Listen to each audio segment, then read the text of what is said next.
Hey guys. This is part 5 of What If Naruto Was Obsessed with Getting Stronger. Hit like and subscribe if you like this one, and also please check the author in the description. Let's start.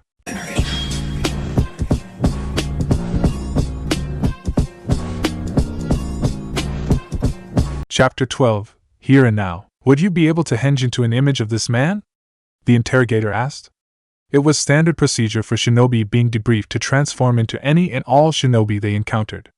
It made putting faces to names and techniques that much easier. Naruto shook his head in the negative.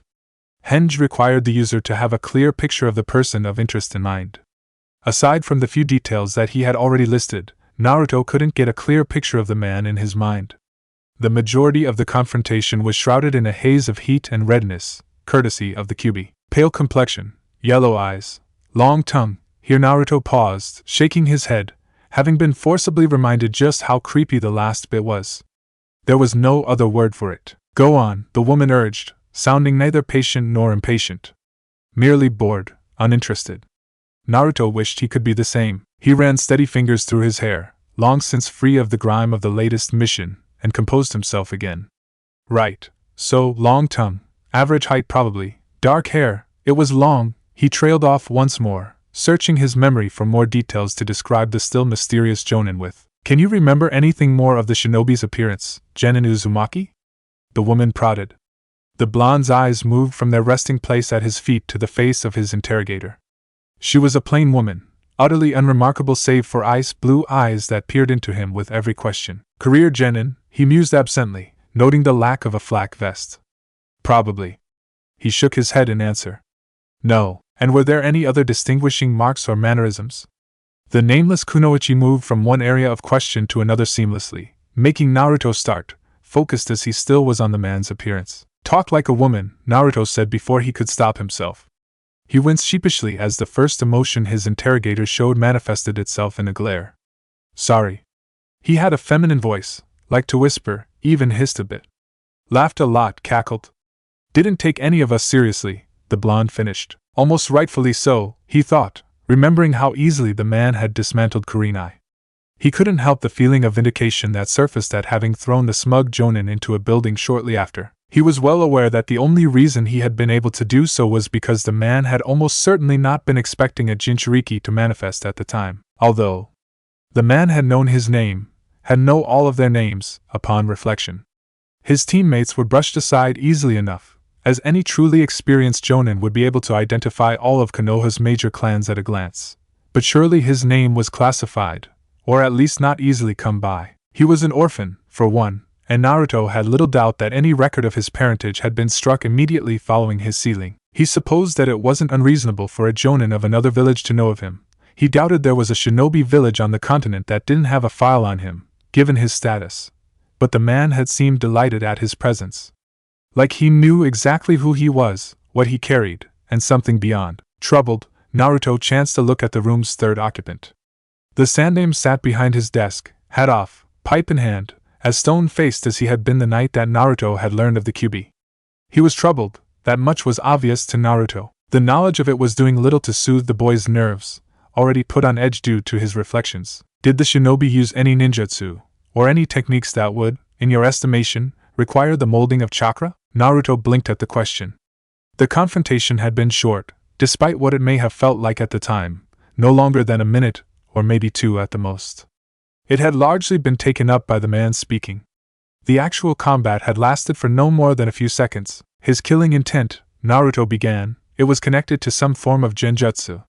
I can't speak for my teammates, but when it happened I saw a vision of myself being impaled with kunai and shuriken. Other than that, he had some way of manipulating his body. Out of the corner of his eye, Naruto noticed the Sandaime had set down his pipe. Aged hands were folded on top of the desk, fingers interlaced, and the old man's eyes were narrowed just ever so slightly. Manipulating in what way, Uzumaki? The woman asked. Getting there, Naruto thought with impatience. Outwardly, he showed nothing. He was able to move weirdly. He could bend at least 90 degrees backwards and could just, the blonde searched for the right word, twist out of the way of things. It was unnatural. He hesitated to use the word unnatural, as by their very nature shinobi did very unnatural things, but it was the only way Naruto felt he could properly convey what had happened. No normal man, no normal shinobi should have been able to avoid his attacks like that. I see, the unremarkable woman said, paging through the notes she had been taking since the start of the debrief. Naruto shifted in his chair idly. No, you don't, he thought. And I suppose that brings us to the final segment of your mission, unless you have something more to add? The icy eyes locked on him. Naruto shook his head simply. He wanted to get this over with and get the hell out of the Hokage's office, though he suspected he would likely be here for some time. Debriefs were never held in the presence of the Hokage unless the Hokage himself was doing the debriefing, and that only happened when truly classified information was being discussed. And this had been no S-ranked mission, regardless of the clusterfuck it had become, though I suppose I've always sort of been an exception to the rule. All the rules. Naruto had known that he was special from a young age, he just hadn't known how or why. The thought that something set him apart had been a small point of pride for the young boy, and had led to many of his more arrogant presumptions. Now, it merely hung over him, just another thing that made his life just that little bit more difficult. That leaves us with the final part of the mission, I suppose. Your after-action report spoke of you being ambushed by, she leafed through her notes, -12 shinobi, and that you dealt with it solely while your team moved on ahead? Her tone was just as dispassionate as it had been at the start of the interview, making Naruto wonder at just what kind of debriefs this woman handled. She didn't bat an eye at the thought of a genin killing 12 shinobi without help. Or maybe it was just because it was him. It was out of his mind as soon as the thought occurred. He didn't miss a beat, regardless. It was an attack, not an ambush. They had followed us, and Hyuga Hinata's Byakugan alerted us to their presence well before any attacks were made, he said formally. He wasn't sure why he felt the need to correct the woman.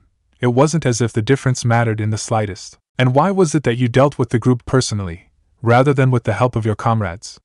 She seemed legitimately interested in this question, if the slight straightening of her posture was any indication. 'Cause they probably would have ended up dead before I could have done anything. The thought came unbidden. There was no real way of knowing how things would have turned out had Team 8 gotten involved in the fight, and Naruto was more than willing to have it that way. He had made the executive decision in the heat of the moment, and it had turned out okay in the end. One of my ninjutsu better allows me to deal with multiple threats than my comrades. I was also fresher, more alert, and my teammates had to be concerned with getting their sensei to safety. He ran a hand through his hair once more, eyes flickering about the room. The sandaime had leaned back now, fingers steeped and a look of interest in his old eyes. Directly engaging the enemy would have put Yuhi Kurinai in danger. I decided, as de facto team leader, to deal with the shinobi on my own, so that Team 8 could get a head start and hopefully get themselves and their sensei to safety in case I failed. The thought of why a genin, not even 6 months out of the academy, would have the confidence and, in theory, the self-sacrifice to attempt to fight 12 men hung heavily. Naruto knew quite well that the answer was plain to all of the room's occupants. Ice blue eyes shifted in discomfort, glancing at the Hokage. They apparently found what they were looking for, as the woman began anew. Yes, yes. And you dealt with them in what way? I killed them. It must have been the utterly bland way in which he said it, for it couldn't have been the words, because the interrogator stopped short. Her blue eyes widened as they rose to meet Naruto's and stayed there for what felt like a minute, but was, in reality, only a few seconds. Blonde eyebrows slowly moved upwards, silently asking the woman opposite, "What else would you have me do?" She got the message, if the slightly flustered look that crossed her face was any indication. Her eyes turned downward, back to her clipboard so quickly that Naruto was surprised she hadn't hurt herself in the process. Yes, yes, she trailed off. Sarutobi came to her rescue. I think that will be enough. The rest of the mission specifics have already been covered by the rest of the debriefs and after-action reports. I'll be able to handle the rest of this session, Mei-san. If you'll leave your notes with me? The dismissal was clear, and the woman, Mei, rose quickly. She deposited her notes on the Hokage's desk and was out the door a moment later after a short bow. A quickly muttered Hokage-sama left in her wake. Silence filled the Oval Office as Naruto took the opportunity to move to his customary chair, the rightmost of the two laid out in front of the sandaime's desk. A sigh of satisfaction escaped his lips as he sunk into the chair. The old man kept the two most comfortable chairs in the whole village in his office, in Naruto's opinion. There was just the right amount of firmness, enough to give support while not sacrificing the cushion. Naruto always sat in the rightmost chair, no matter what. He knew that chair better than he knew the single chair in his apartment. It had gotten to the point a few years back that the old man had tried to trick him, Why don't you just sit in the other chair, Naruto-kun? The Sandaime asked amusedly as he watched the demon container move the twin armchairs back to their usual positions. Better view, old man, the 9-year-old said simply, as if that was all the answer that could possibly be required. Finally finished, the blonde plopped down in his proper chair with his arms crossed and an expression of the purest satisfaction upon his whiskered face, daring the Hokage to make a case against him. Perplexed, Sarutobi turned to stare out of his window, something he did every day without fail. Upon spying his view of the village, the Hokage realized that, were he sitting in the leftmost chair, he wouldn't be able to see the face of the Yondaime upon the Hokage monument. The window ended just after his own face from that vantage point in the room, whereas the view of the monument from the rightmost chair was unimpeded. Well, a soft smile graced the old man's lips as he beheld the sight, before turning back to his guest. I suppose you're right. He had no desire to see the face of his father, knowing now what the man had done to him, but he kept his seat for familiarity's sake. He had been in the Hokage's office so many times, in the chair so many times, that the thought of doing something different here and now was downright distasteful. Throughout all the twists, turns, and changes of his life, the Hokage's office remained the same. Naruto took some small comfort in that. Fond remembrances faded, and Naruto was left in the silence that had hovered in the Sandaime's office since the woman, Mei, he reminded himself, had left. It wasn't heavy, or truly awkward, but it was far from the more companionable silences he had shared with Sarutobi as a child, when his much-used mouth had finally stopped moving a mile a minute and he had come up for air. Though I'm sure it is the last thing you wish to hear, I must ask, do you remember anything else of note from your confrontation, Naruto-kun? The Hokage questioned. Anything you might wish to tell me? The troubling thoughts of how the Jonin had known his name returned, and he brought his eyes to the Hokage's. He addressed teammate by their clan names, but he seemed to know me, personally. The blonde shrugged, mostly to avoid a shiver that was making its way up his spine. He seemed happy that I was there, for some reason. Indeed? It wasn't really a question. The Sandaime quickly jotted the information down before leaning back in his chair. A weary look passed over the old man's face for a single, suspended second, before it was erased. Blue eyes narrowed as Naruto saw the reaction. Just who was this guy? He wondered. Out of nowhere, the Hokage made a single hand seal.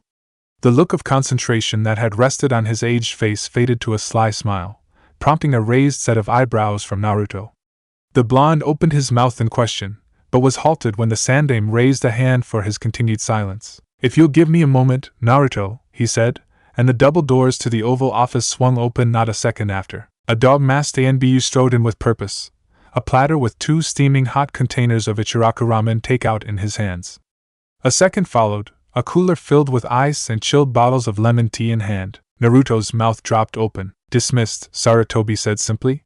The 2 ANBU took their cue, retreating to the door and exiting, leaving twin calls of Hokage-sama behind. Sarutobi was entirely unfazed at having been delivered lunch by ANBU Black Ops members, and leaned back in his chair with a sigh of satisfaction. The chopsticks broke with a snap, and one steaming container was pulled over and opened with relish. The old man finished his first 2 bites before raising twinkling eyes to meet the still shocked blues of Naruto. I can assure you that this is, in fact, real, and not an elaborate genjutsu, Naruto-kun. I suggest you close your mouth before you begin to catch flies, and help an old man out in finishing this lunch. It would be a shame for such a well-prepared meal to go to waste, the Hokage stated wryly, the corners of his mouth twitching. Naruto couldn't help it. He burst out laughing, shattering the formerly tense atmosphere. Lunch served personally by ANBU, that's a reason to become Hokage, he said, and whatever happened to gaining the acknowledgement of the villagers, protecting them as is your sworn duty? The Sandaime quipped, an eyebrow quirked. Meaningless. Naruto waved away the statement dismissively as he snapped open and chugged a bottle of chilled tea. Now, getting lunch served to you by ANBU agents, that's real motivation right there. An index finger shook in articulation of the boy's point as he reached to the tray to remove one of the steaming boxes of ramen. I'm glad you approve, the Hokage stated, sarcasm evident. You should be, Naruto thought cheekily. Years previous, or perhaps maybe even months previous, before Asuma's death, he would have even said it. Now, he stayed silent, content to slurp his lunch and wait patiently for the Sandaime to arrive at the gist of this meeting. Sarutobi, for his part, didn't bother mincing words. Your actions during the mission were impressive. Regardless of the tools at your disposal, leading a team of genin through hostile territory is no mean feat. Naruto shrugged, electing to keep silent still. He had never gotten used to any of the praise that Asuma had ever heaped on him, regardless of the fact that he had sought it at every turn. The same applied here. His continued silence drew an undignified snort from the Hokage, in turn drawing a grin from Naruto. Come now, Naruto-kun. You were many things as a child, but quiet and modest? The Sandaime laughed lightly, genuinely. I think not, and none of ever truly grows so far from what we were as children, at least not at our very core. The blonde sighed. I did what I thought was necessary to get everyone back alive. He was sick of talking about the mission as a whole. From Yamato, to the ANBU who had met him and teammate at the border, to his own teammates, and finally to the debrief and now the Hokage, he had told and retold the ordeal far too many times. He had no problem doing so once more. He had done what had been necessary, and had no regrets, but preferred not to. To think, he had once wished more than anything in the world to be acknowledged, to have people come up to him and ask him to tell them stories of missions past, legendary exploits. For surely a Hokage would have many stories. He shook his head. It was so tiresome. Thankfully, the Sandaime seemed to have no desire to hear of Naruto's tale, whether because of a similar mindset or because he had already heard it numerous times, and accepted Naruto's statement without ceremony. As would any in your position, I would like to think, said Sarutobi, but I doubt that many, if any, your age or rank, could actually follow through. Keeping a clear head in the field is no easy feat, even for shinobi far more experienced than you. Thank you, Hokage-sama. Sarutobi nodded absently, refilling his pipe and lighting it now that he had finished his food. Naruto continued to slurp away despite the more serious turn the meeting had taken. He was hungry, and the old man didn't mind. He felt more than saw the Hokage stand and make his way to the window, the cloth of the traditional robes rustling as the old man moved. Naruto knew without having to look that the Sandaime was surveying his village. Truly, having managed to pull your team from the ashes of near defeat is no mean accomplishment, especially as it has happened not once, but twice. Naruto fidgeted. And used to praise as he was, having the Hokage, of all people, glorify his achievements was uncomfortable. He didn't know how to respond. It is something worthy of note, and something worthy of recognition, Naruto-kun. Here, the Sandaime turned to face the blonde briefly, locking eyes. Solid gray bored into Naruto's blue, taking their measure. The blonde felt the need to shift and fidget, but managed to hold still through force of will. He couldn't help but feel as if the Sandaime could see right through him, dissect him with a thought and leave him bare of all of his secrets. It was a similar feeling to the one he got when he spoke with the Kyuubi. He was nothing before this legend of a man, and he knew it well. It is something, worthy of reward, Sarutobi finished. The appraising look faded, replaced with something akin to pride as the man's lips curved upwards into a sort of half-smile. Hokage-sama? Naruto asked. He straightened unconsciously. Could he possibly mean? A prideful smile spread across the Hokage's face as he looked down at the boy who had been a sort of surrogate grandson in his youth. To rise above the hatred of the villagers and become a skilled shinobi was something worth commending, and Naruto was well on his way to becoming exceptional. He already was in some ways. You've shown leadership abilities above and beyond what can reasonably be expected of a genin. Any genin, not just one your age. I would be loath to let such qualities go unrecognized, or unpunished, as it may turn out to be, the Sandaime stated with humor. Responsibility is the price of competence, you'll find, Naruto-kun, and the rank of chunin isn't one handed out without just cause. Naruto would have been ashamed to acknowledge that his eyes widened almost comically at the Hokage's declaration, his mouth dropping open in surprise. He couldn't help it, however. Here, though, Sarutobi sighed, and Naruto felt an odd mix of emotions take hold. Beyond all the pride, the satisfaction and vindication, there was trepidation. Did he really want to become a chunin right now? The answer was a resounding yes, as the promotion would undoubtedly open doors for him to train and grow. And yet, he was hesitant to leave his team behind. While it was true that many teams remained together, it was still very possible that he would be shuffled into a new unit. He had built more than just friendship and camaraderie with Ino and Kiba. He had built a family of sorts, and he wasn't so naive as to believe that he would be able to see them regularly once promoted. The Hokage wasn't finished, however. I have one final assignment for you as a genin, Naruto-kun. Sarutobi turned back to face his village as he said it, eyes locked on the faces of his predecessors and successor. A confused haze settled over Naruto.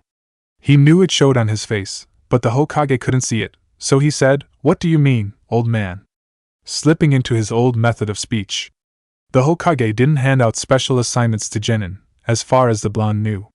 The exception to all the rules, again, he mused. You are ready for a promotion, Naruto-kun, of that I'm sure.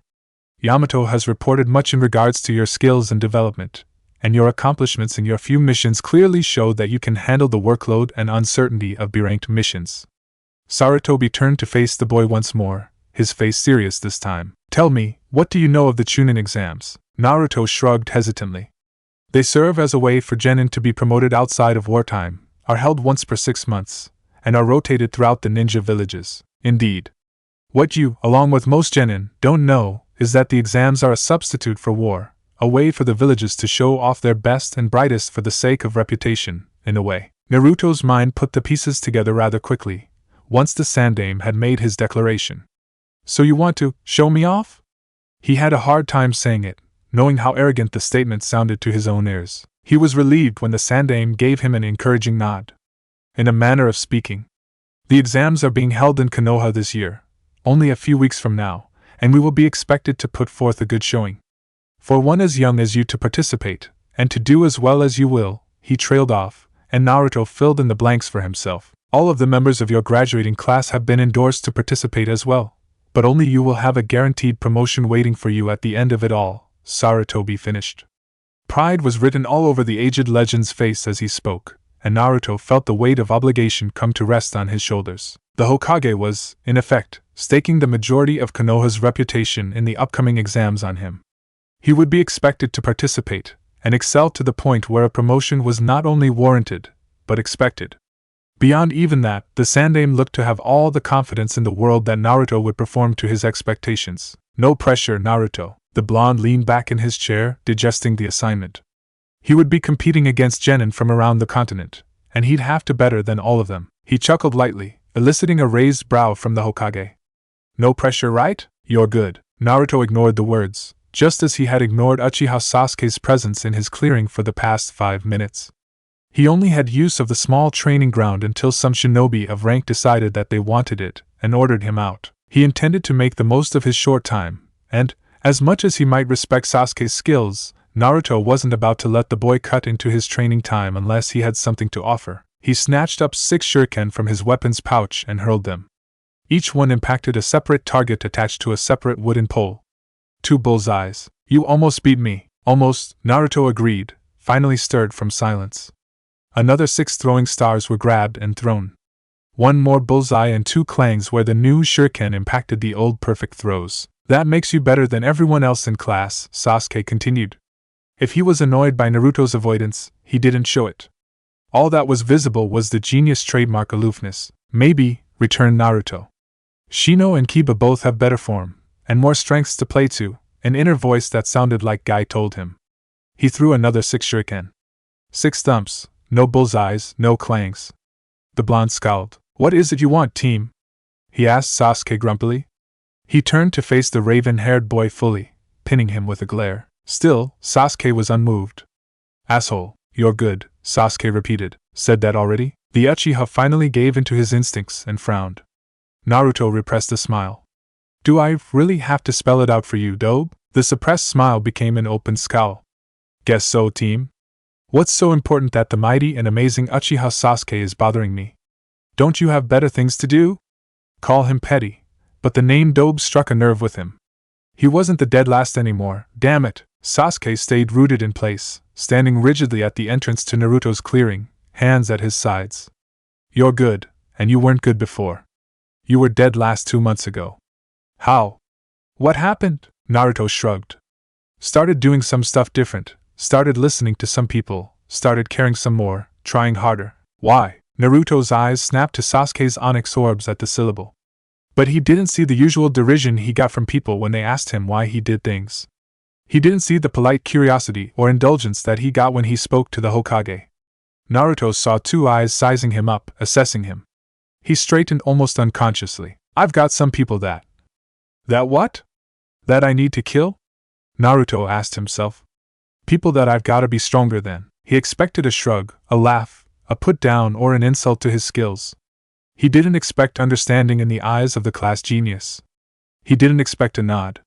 And he didn't expect, so do I. Wind whistled as the air was cut. Sharpened, matte black steel glinted ominously, wires as thin as they were deadly trailing in its wake. 6 thumps sounded as the blades met wood, and the target grunted in pain, and then the world exploded into fire as a dragon made of flames roared its fury.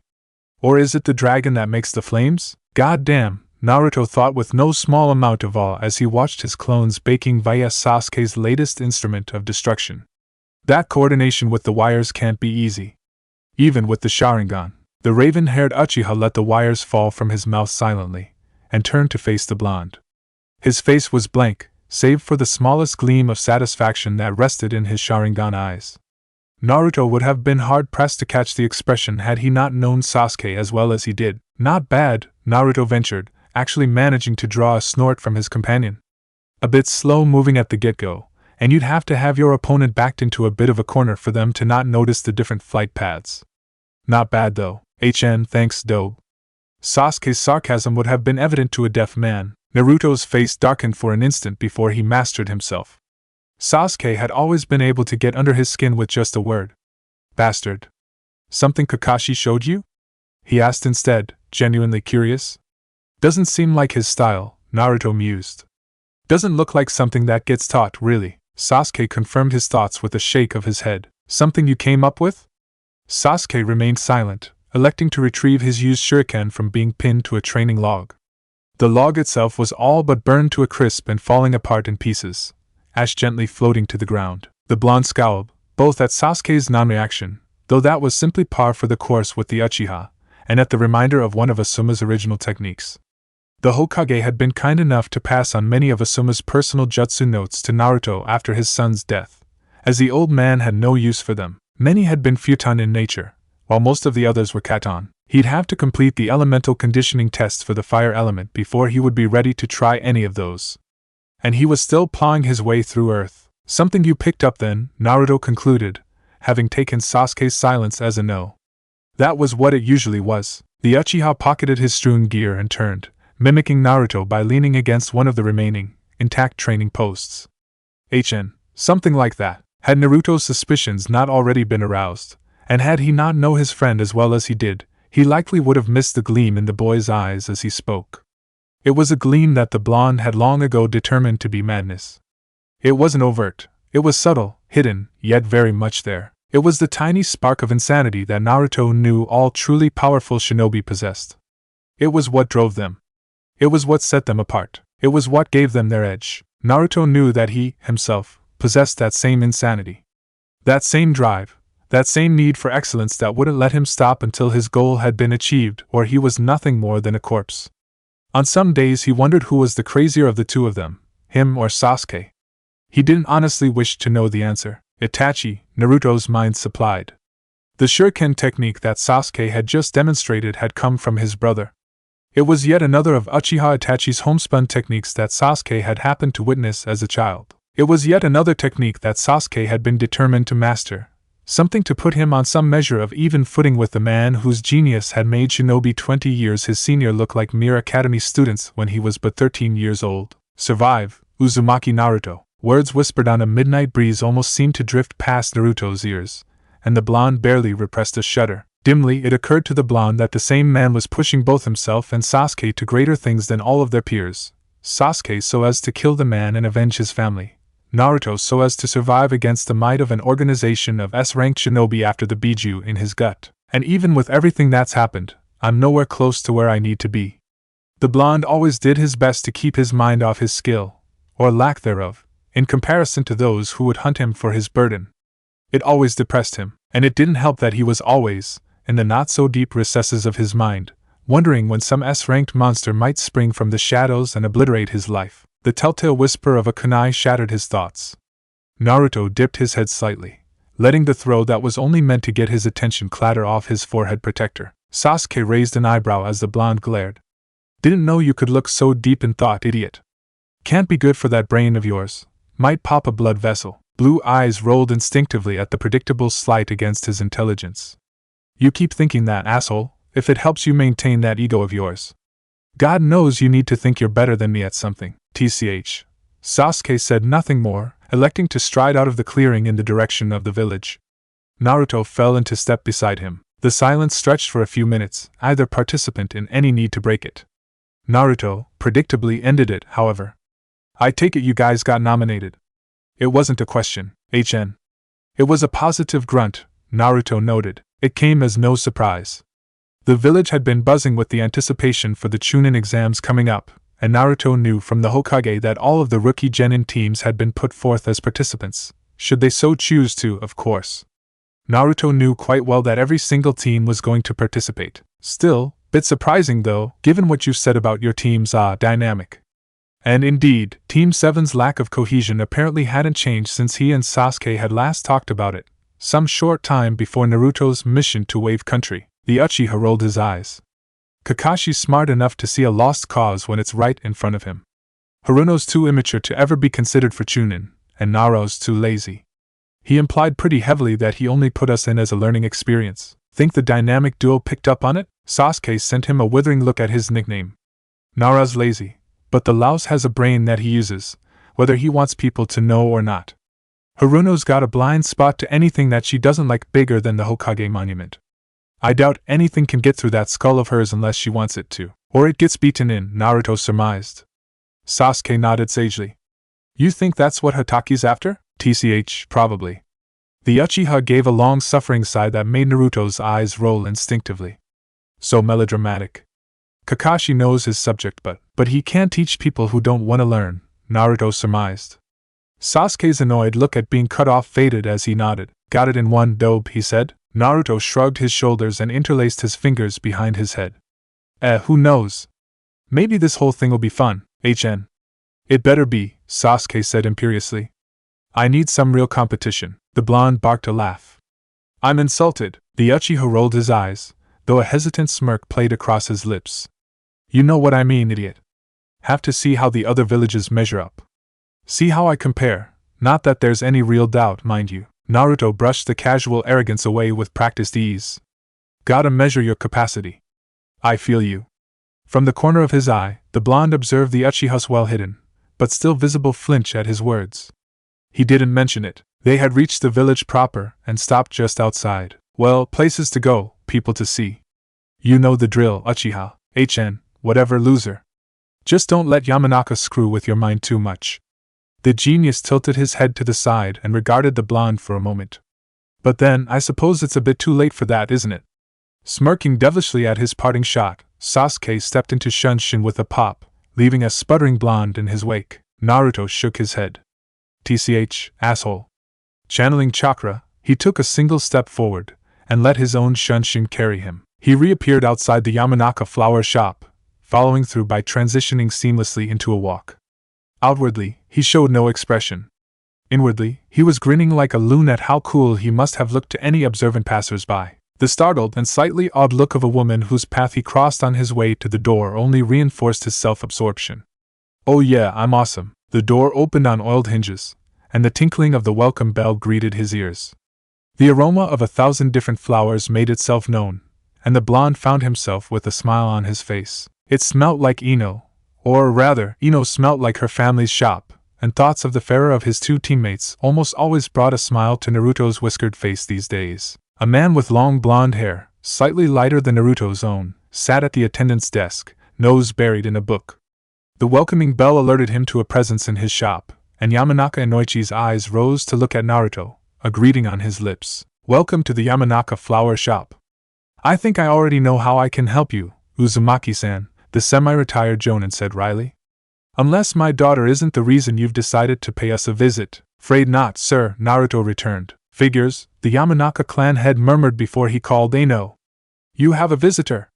Naruto shook his head in bewilderment. It always unsettled him seeing a man he knew to be both a clan head and an A-ranked jonin shinobi so at ease in domestic life. Coming, Dad. Who is it? Naruto heard the voice of his teammate ask. Your teammate, the man said ambiguously. He shared an amused glance with Naruto, both males knowing how the answer would annoy Ino. The sound of steps coming down the back stairs reached both their ears. Which teammate, Dad? Honestly, the smart one, Naruto said with a smile as Ino emerged. She was clothed in a white, V-neck t-shirt and a pair of denims. The blonde girl scoffed, none too politely, but smiled. I don't have a smart teammate. Try again. The good-looking one?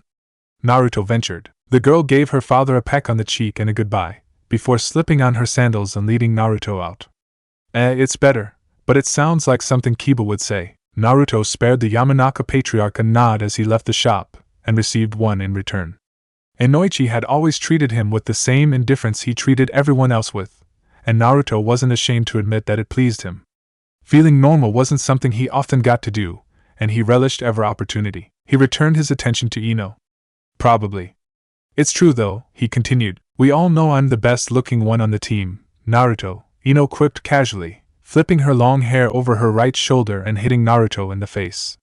She smiled sweetly at him in response to his mild glare. Never been any doubt as to that, Naruto's subconscious murmured. The boy quashed the urge to blush with sheer force of will.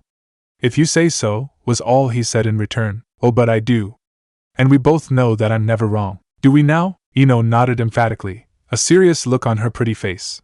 Yes, we do. Naruto couldn't help but chuckle, shaking his head. His eyes glittered with mirth in the twilight, reflecting the customary lanterns Konohans lit just before dark. And what about that time you and Kiba got into it over how to properly manage Akamaru's stomach? Doesn't count, she answered immediately. And why's that? It's Akamaru. Kiba and his clan's judgment is always gonna win out when it comes to dogs. Even then, I still think they handled it wrong, the blonde girl sniffed. You think that the clan that specializes in their canine familiars is wrong when it comes to how to sort out a dog's stomach problems? Naruto asked as the duo weaved in and out of the evening traffic aimlessly. The boy snatched up a free sample some clerk was offering as he passed by. It was nothing a good herbal blend wouldn't have sorted out. Ino was quite sure of herself. And besides, we both know I'm always right in an argument with Kiba, she said, swiftly swiping Naruto's sample before it could reach his mouth.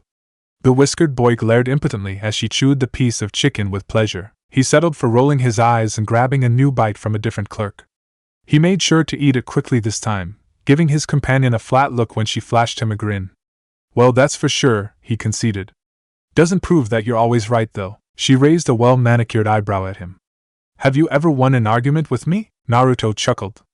I don't bother getting into arguments with you, Ino, because you know I'll always win. Because I know they won't go anywhere, he finished.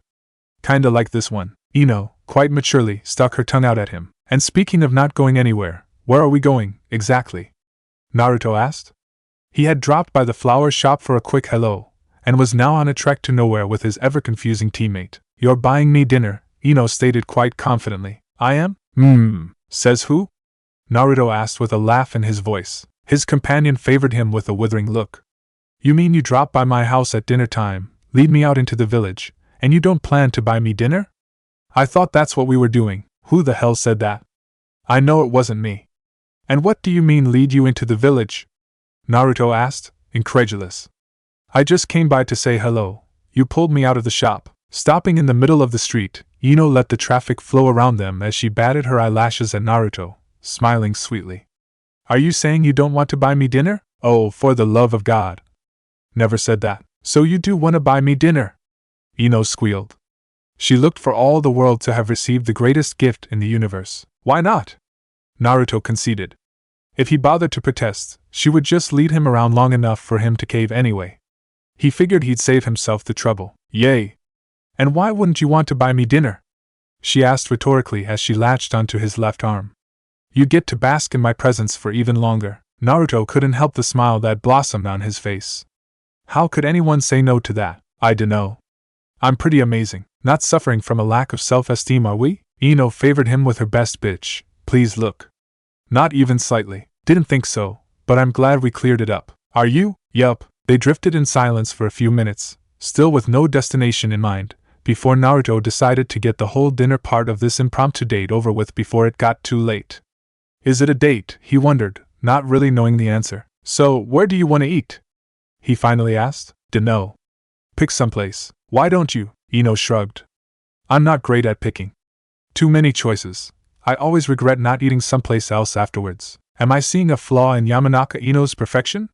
He mock gasped. His companion merely scoffed. Hardly, she said. The girl elbowed him in the ribs for good measure. Naruto just laughed. They eventually settled on a sushi stall just off the main avenue, close to the administration building. Naruto had been more than a little disgruntled when Ino had told him, in no uncertain terms, that ramen was not an option. They had left 20 minutes later, Naruto's pockets relieved of many of the ryo he had been carrying. The blonde had some disposable cash these days, what with the upgraded pay he received from the missions that had gone awry and Zabuza's bounty. But he hadn't planned on paying for dinner for someone other than himself. Naruto-kun, where exactly are we going? Ino asked softly.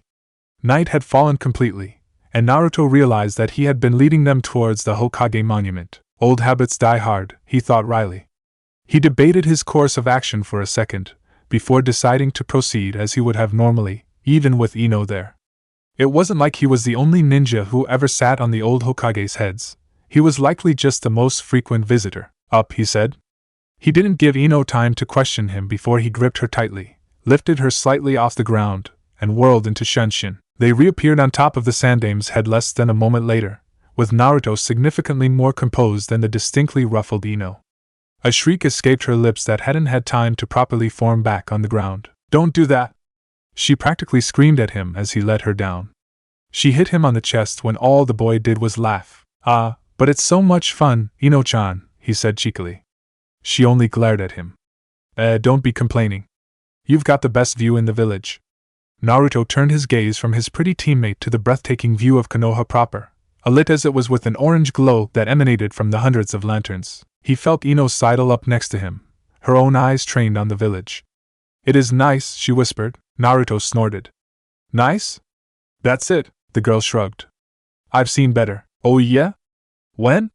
Naruto was skeptical. His companion grinned impishly at him. Every time I look in the mirror, Naruto-kun. The ensuing laughter might have been heard by the whole village. Finally managing to regain his breath, Naruto favored his teammate with a shake of his head. You're impossible. You love me. They drifted into silence for a time, either needing to fill the quiet. At some point, they sat down, Ino curled up against Naruto's right side as a cool breeze whispered past. Naruto? The blonde girl asked after a time. The whiskered boy looked down to find Ino's head resting on his shoulder, her gaze turned outwards. Thanks. He gave the top of his companion's head a questioning look. For this? Ino gestured with her free right arm to the view they were currently enjoying. And for getting me out of my house. Naruto neglected to mention that she had been the one to drag him out into the village. My mom's been suffocating lately, she began. Ever since Wave, really, but this last mission really pushed her over the edge. Naruto, unfamiliar with the concept of parental concern, simply let her continue, doing his best to ignore the familiar pang of loneliness that arose every time he was reminded that his parents were both dead and gone. Unbidden, his eyes flickered to his father's face to his left. They stayed for less than a second. She married my dad at the tail end of his active duty career, when he was being groomed to be the next clan head. She's not really used to having anyone she really knows and loves in danger, and it's scaring her. Ino sighed, and Naruto felt her whole body sag slightly against him. She keeps trying to talk to me about taking up an administration position. Or at least something away from real missions. And your dad? Surely he understands, Naruto ventured tentatively. He wasn't used to having people pour their hearts out to him. He couldn't say that he liked it, but it was Ino. And for that reason and that reason alone he would do his best. She shook her head.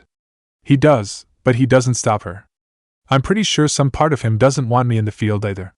He just sits by and lets her nag and nag and nag, and it just gets me. They don't get it. They don't get it, or they don't care. I don't want to be just some career genin or mid-level chunin who works in the village all the time. That's not what a kunoichi does. Naruto found himself nodding along with her, though he was a little surprised by her vehemence. He had felt much the same as a child, back when becoming Hokage had been the only thing that mattered to him. And he still felt it a bit now. The allure of excellence, of leaving your mark on the world, it was something many shinobi felt and dreamed of, though only a few ever achieved. The fear of anonymity and mediocrity was a real one, and was likely doubly terrifying to a proud perfectionist like Ino. No, it's not, Naruto found himself saying, though he had no idea where it was coming from. And that's not what you're gonna do. He said it with a certainty that left no doubt as to his confidence in her. He even surprised himself a little with it, realizing that he had quite a bit of faith in his fellow blonde. His respect for her had risen astronomically since the formation of Team 10, and she never failed to beat his expectations. She was someone Naruto not only liked, but felt that he could trust with his back at all times. How can you be so sure? Ino asked meekly from his side. The fear of failure had reduced her voice to a near whisper. How can you know? Because I know you. Ino's blue-green eyes lifted to meet Naruto's steady gaze. The boy didn't waver for a moment, keeping his eyes locked on his companion's until she averted her gaze, a small flush that Naruto could feel rather than see adorning her cheeks. He shifted his eyes back to the village, basking in its nighttime glory once more. "Believe me, if you don't believe yourself." "I do," Naruto heard her whisper as she turned her own gaze back to the village. Silence stretched once more, and Naruto found himself lost in thoughts of himself, the girl at his side, and the future. The thoughts fell to nothingness when his brain registered a soft pressure on his right cheek, and he realized that Ino was kissing him. He couldn't help the wave of goosebumps that covered him as he tried to repress a shiver and stiffened. Slowly, Ino's lips left his cheek, and Naruto turned his face to meet that of his teammates. Their eyes met and held, and by some unspoken agreement leaned towards each other. Their lips met in the middle, tentatively, softly, and stayed for a few seconds that, to Naruto, felt like nearly a minute. He pulled back slightly, opening the eyes that he hadn't realized he had closed, and watched Ino do the same. A small smile flitted across her lips, and Naruto couldn't help himself and did the same. Again, by unspoken agreement, their lips met, and Naruto came to the conclusion that he liked kissing Ino. Might have to do it again sometime, some distant part of his brain supplied. They broke after a minute of testing the waters, smiling slightly at each other the whole time. Leaning back, Naruto shifted so that his right arm was wrapped around Ino's chest, pulling her into him. "Been meaning to do that for a while now," his companion said quietly. Naruto nodded. "Think you might do it again?" Ino shrugged. "I'll think about it." He chuckled throatily, pulling his teammate into a one-armed embrace. No words passed between them for some small amount of time before, "You do realize that Kiba's gonna give us so much shit for this?" "Oh yeah?" Chapter 13, Transitional States. The twin double doors opened with their characteristic squeal. As per the usual, the eyes of every genin in the room shifted to the newcomers, silently appraising. Team 10 paid their counterparts no heed as they strode in without pause, Naruto in the lead, the trio not bothering to stop and stare at the dozens of genin already in the examination room. Eyes forward and strides confident, the Konoha team moved to a corner of the room that was unoccupied, on the left as they walked in. The three sat down in a line, backs to the wall and facing the door. The eyes of the room stayed fixed on them for nearly a full minute before gradually going back to whatever had held their attention before. The silence that had held dominance in the room faded to the hum of idle chatter as the teams relaxed once more. Almost directly across the room from the newly arrived Team 10, a trio of nondescript Konoha genin observed. "I count 3, the only female of the three said. 4, the two boys stated simultaneously. They exchanged quick grins as the girl looked exasperated. "Who'd I miss?" "I got the Suna team, 1 Kusa team, and the Odo squad. You're off your game today, Yamanaka," Kiba snarked quietly from under his henge. He neatly blocked the sharp elbow to his ribs that the disguised Ino sent his way. "You missed the Konoha team off to the back. The older ones?" "Yup," Naruto spoke up from Ino's left. He was disguised as a tall boy with close-cropped brown hair and a small scar above his right eye. One of the masked ones was about to dispel the illusion before the silver-haired one stopped him. "Close call then." The genjutsu had been Ino's idea. Having discreetly bypassed the disguise room 301 on the floor below, the female blonde of Team 10 had come up with the idea to cover themselves in a henge and enter the real room 301, while an illusionary trio would enter later on. By checking the number of people or teams that recognized both a henge and a genjutsu just by being exposed to it, not to mention the ones who connected the dots and suspected both the henge Team 10 and their illusionary doppelgangers, the three could neatly identify many of the more formidable genin in the exam. "Well, that shows us which ones can actually sense a genjutsu, and which ones just kept on up the stairs," Kiba said again, a small chuckle escaping his lips. "That was the idea, idiot." "Thanks for pointing out the obvious." Ino's sarcastic reply drew an eye roll from Naruto. "Here we go again. Hey! Don't be calling me an idiot, Blondie." "Me and Akamaru sniffed out the genjutsu down below just as quick as you did." The red-headed Ino opened her mouth, a biting reply about relying on his familiar's heightened senses no doubt on her lips. But Naruto beat her to the punch. "Shut up, both of you. You're gonna blow our cover if you keep this up." The boy's patience was thin with both of his teammates. His statement was met with a grudging nod from Kiba, but Ino scoffed lightly. "Come off it, Naruto. No one's paying any attention to us anymore. Us or us over there," she finished with a vague gesture in the direction of their doppelgangers. Naruto's rebuke was as cold as ice. "We're in an exam with the best genin from every village. Someone's watching us, we just don't know it." And even if they're not, you really want to attract attention in a room chock full of people who are probably gonna be trying to kill us pretty soon? I know I don't, his fellow blonde, under normal circumstances of course, grimaced with a nod. Her gaze turned back to the room at large, but not before Naruto caught the slight look of hurt in her eyes that couldn't be masked. Naruto winced. Look, I'm sorry. I'm just on edge with this whole exam. Nerve-wracking, you know? Both his teammates nodded, and Ino gave him a hesitant, reassuring smile. We get it, Naruto, she whispered. She covered his hand with her own and gave it a squeeze. The boy couldn't help the quick smile that spread across his face at the contact. To Ino's right, Kiba rolled his eyes as he noticed the byplay. Please tell me you guys aren't gonna get all lovey-dovey on me now that you're making out. If you are, just let me know and I'll kill myself. His quip drew a glare from Ino and a flush from Naruto. Before either of them had the chance to retort, however, the telltale squeaking of the double wooden doors heralded the entrance of yet another team. Naruto dropped Ino's hand and formed the cross-shaped seal for the Kage Bunshin, his signal. The three shadow clones that were in the spaces that the illusionary Team 10 occupied stared back at their creator and nodded a single time. Ino took her cue, layering an illusion over hers, Naruto's, and Kiba's current position.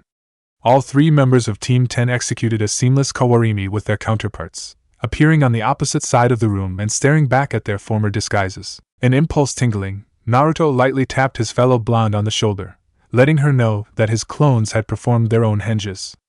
Ino dropped her illusion without a word, her eyes swiveling to take in the forms of the new team, Naruto's shadow clones doing the same. In the commotion of the doors opening once more, no one had noticed Team 10's deception. Naruto's own blue eyes looked to the doors, and the boy couldn't repress a smile when he saw Team 7 enter, followed closely by Team 8.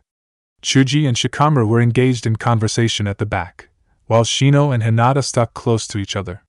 Predictably, Sasuke was the first into the room, followed closely by Sakura. The Uchiha paused just inside the room, onyx eyes calculating and seemingly surveying all the occupants with a single glance. The imperious look that Naruto was so familiar with settled itself on Sasuke's face as the boy led the two rookie teams into room 301, and the blonde couldn't help but roll his eyes. Sasuke will be Sasuke. Well, look what the cat dragged in, Kiba drawled loudly, eyes glittering. Naruto almost rolled his eyes at the ever-predictable taunt. Ino had no such restraint. The eyes of everyone in the room immediately shifted to Kiba, Sasuke's included. The trademark, ever-familiar sneer fell into place as both rookie teams moved to join Team 10. Better what the cat dragged in than what the dogs left in the kennels, mutt. How's your family? Sasuke returned. His voice was bored but his eyes glittered at the prospect of one of his favorite pastimes. Play nice, you two, Naruto interjected before Kiba had the chance to make a comment about Sasuke's family that would earn him a quick ticket to pain. We're all friends here, TCH, it was Sasuke's drawl this time. Though some of us are better friends than others, HN? The words were said in the same bored voice, but Naruto easily caught the undercurrent of annoyance in them. The blonde's mind connected the dots quickly, noticing his friend's pink-haired teammate looking at Ino weirdly. Sakura must be more annoying than usual since she found out about me and Ino, Naruto surmised. He offered his friend a shrug for his troubles and nothing more. The Uchiha settled for rolling his eyes. How's Kurenai? Naruto asked teammate at large, once the posturing had finished. He hadn't seen the injured Jonin since Kiba had been discharged from Konoha's medical center. She had still been recovering from her stab wound when Naruto had last checked, though he felt she must have been out by now. Well, Naruto-san, Shino answered. Chuji was still talking pleasantly with Shikamaru, and Hinata was never one to speak unless she absolutely had to. She is almost fully recovered from her injuries and wishes for us to pass on her thanks for your actions during the mission. I have no doubt she would like to do so personally at her earliest convenience, though I do not know when that is. Naruto nodded his acceptance and thanked Shino quickly. Got the personality of a brick wall, that one. Meanwhile, Ino and Sakura had managed to get themselves into an argument of some kind. The volume was quickly escalating, and Naruto moved to shut the two up before someone beat him to it. Can you guys shut up over here? A quiet voice asked. The three teams turned to face the silver-haired, ponytailed genin who had stopped his teammate from dispelling Ino's genjutsu. You're all rookies, right? Fresh out of the academy. This isn't some school field trip, you know. And you are? Kiba asked for the group. The dog ninja was clearly unimpressed by the older Konoha nin's rebuke. Kabuto. Yakushi Kabuto, the older boy said with an easy smile. And you guys oughta start paying attention to your surroundings. The 9 rookies took their cue and glanced about the room. Most of the occupants were absorbed in their own business, or watching their competitors, looking for an edge. There were a select few, however, that were eyeing the grouping of Konoha ninja like they were pigs ripe for slaughter. Among them were the Otogekure team that Naruto and Team 10 had pegged as dangerous earlier, and a few different Amigekure squads that looked to be on the verge of committing murder in the examination room. It was the Ramen that Kabuto gestured to, a serious look on his face. See those Amin over there? They're rather well known for having short tempers. I'd suggest piping down before you cause a scene. Everyone's nerves are a bit frayed cause of the exam, and you never know when someone's composure might slip. Good advice, Shikamaru grunted. The lazy genius was far from spoiling for a fight. My pleasure, Kabuto said, and the easy smile returned. You guys remind me of how I used to be. Sakura took the opportunity to pounce. Kabuto, right? She continued at his encouraging nod. So this is your second time taking the exam? The easy smile faded into the range of self-deprecating. 7th actually, Kabuto admitted, amid the myriad of scoffs and expressions of disbelief. Twice a year for the past 3, and now this one. You must be pretty experienced with these then, Sakura continued, though she seemed less enthusiastic about accepting any form of help from someone who had failed so many times. Naruto didn't blame her, as his first impulse was to dismiss the older genin out of hand for the exact same reason. The blonde, however, was curious, weird. He should have passed by now. Or died, Naruto thought morbidly, mind racing. The Sandaime had said that the exams were a replacement for war, a place where each village could show off its best and brightest to lure clients and exert dominance. One just didn't fail the exam 6 times. Eventually it became a waste of resources, sending a genin to other villages only to fail each time. Beyond that, Sarutobi had made it rather clear that killing was a large part of each exam, though the way it was gone about was different in every village. If Kabuto was skilled enough to not only be nominated 7 times by his Jonin instructor, but skilled enough to not end up dead, well, I like to think of each exam as a learning experience, Kabuto was saying animatedly. A deck of blank-looking cards had made its way to his hands. Every time I take an exam I get just a little bit better, and I get more information about everyone who takes them. 6 times, you've gotta have a lot of info then, huh? Naruto asked mildly.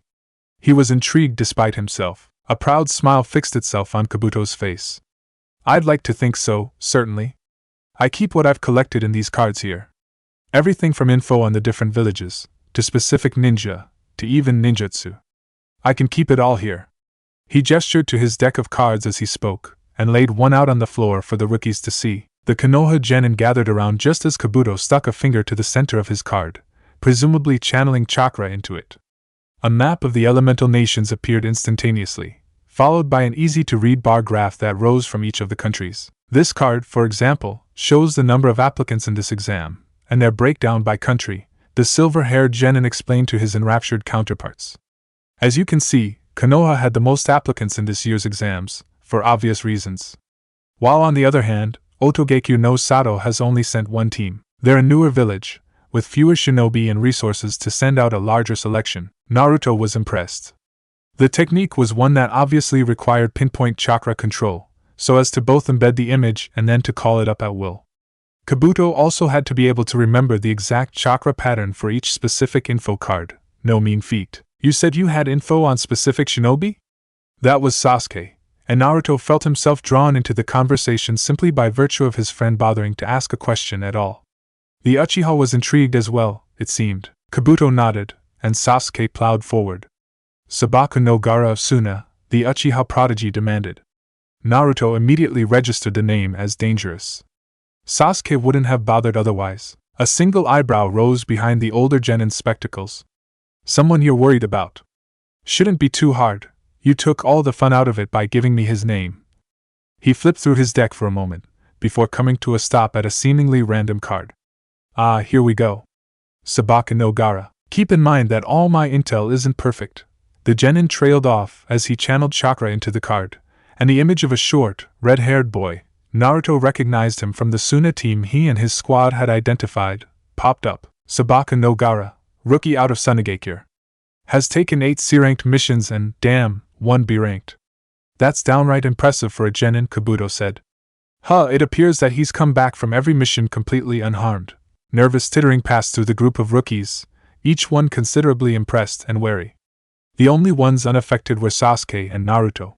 Sasuke because he had already met the mysterious Suna genin, Naruto because he had simply stopped listening to Kabuto the instant he had started talking about mission history. Who is this guy?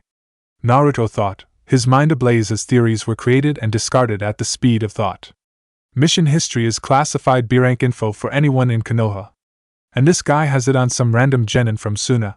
Naruto knew from his frequent trips to the shinobi archive that all mission history was reserved for shinobi of chunin rank or above, B rank, and that was only in Konoha. For Kabuto to have such classified information about a genin from another village, allied though Suna was, it hinted at skills that the silver-haired boy was concealing, and quite well. He also carried the information around freely, which while might be considered stupid by many, Naruto included, hinted at skill the boy wasn't letting anyone see.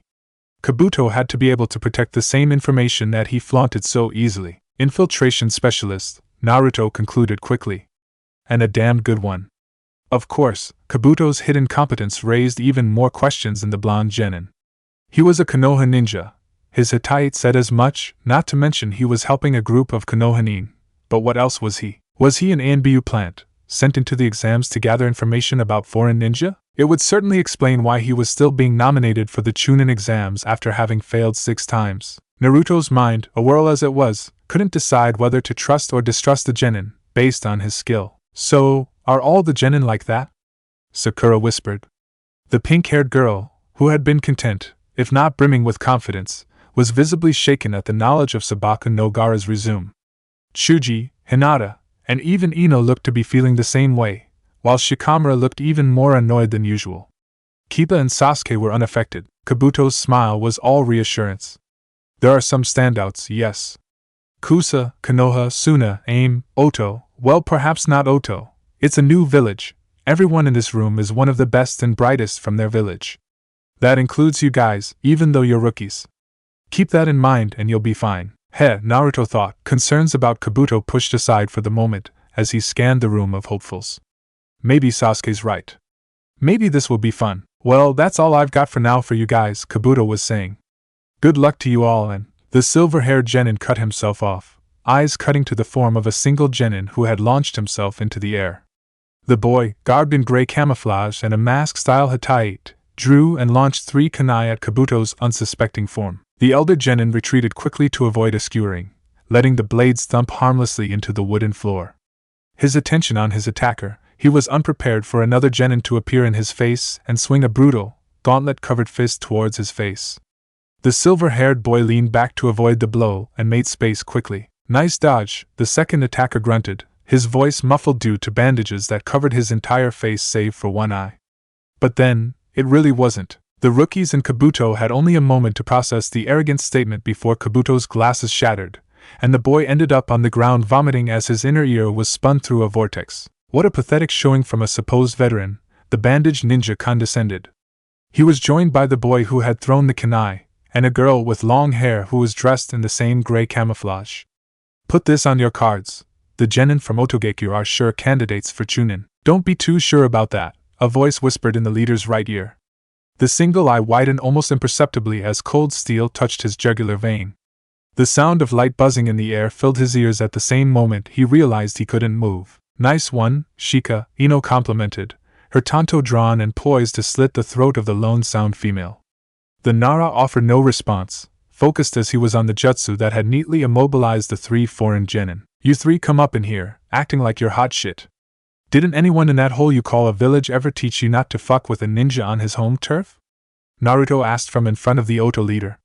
His clone pressed its knife harder against the genin's neck, causing a thin trail of blood to appear. The genin from Otogekyo can't be sure candidates for chunin if they're too imbecilic to attack a Konohanin when he's surrounded by allies. Sasuke's voice was as bored as his expression, though the Uchiha held the final genin by the back of the neck and a kunai at the base of his spine. All the rookies were in similar states of alarm, Naruto noticed with a glance. Kiba had his claws bared, Chuji had his fists enlarged, Shino's bugs were all but invisible, but their buzzing was steadily increasing in volume. Hinata had dropped into a reflexive juken stance, and Sakura held a kunai loosely even as she helped Kabuto to his feet. A feral grin broke across the Jinchuriki's face. The exams technically hadn't started yet, and Naruto realized that they would be well within their rights to execute the Oto Genin right then and there, just as a series of pops filled the stunned silence that had held the rest of the room captive. "Shut up, you worthless maggots," a voice boomed. A group of gray-garbed ninja appeared at the front of the room amid the smoke of multiple shunshin. At their head was a scarred man with a bandana on his head and a trench coat over his torso. "What's this?" the trench coat-wearing man asked, incredulous. He pointed a finger to the back of the room, where the rookie Nyan held the Oto Nin captive. "You, back there! There is no fighting and no killing unless I specifically say so. Do you want to fail?" Naruto's face was set in stone. "Just defending a friend, Examiner-san." His clone dispelled just as Sasuke and Ino removed their blades and Shikamaru withdrew his jutsu. The Oto Genin didn't waste time in making space. An ugly smile spread across the examiner's face. "Heck, can't fault you for that. But don't let me catch it happening again, and that goes for all of you. Anyone who attacks another examinee will be out of here faster than you can blink." The Otogakure Genin scurried back to their places, but not before shooting Naruto and the rest of the rookies a glare that promised pain. Naruto returned it with a sneer that could rival Sasuke's. "Fuckers, my name is Marino Ibiki," the examiner announced, the ugly smile firmly in place. "And welcome to the first exam. Good crop this year." The closed circuit feeds that were hidden throughout room 301 flashed in front of the scarred man's eyes. No techniques went unobserved, no angle unseen.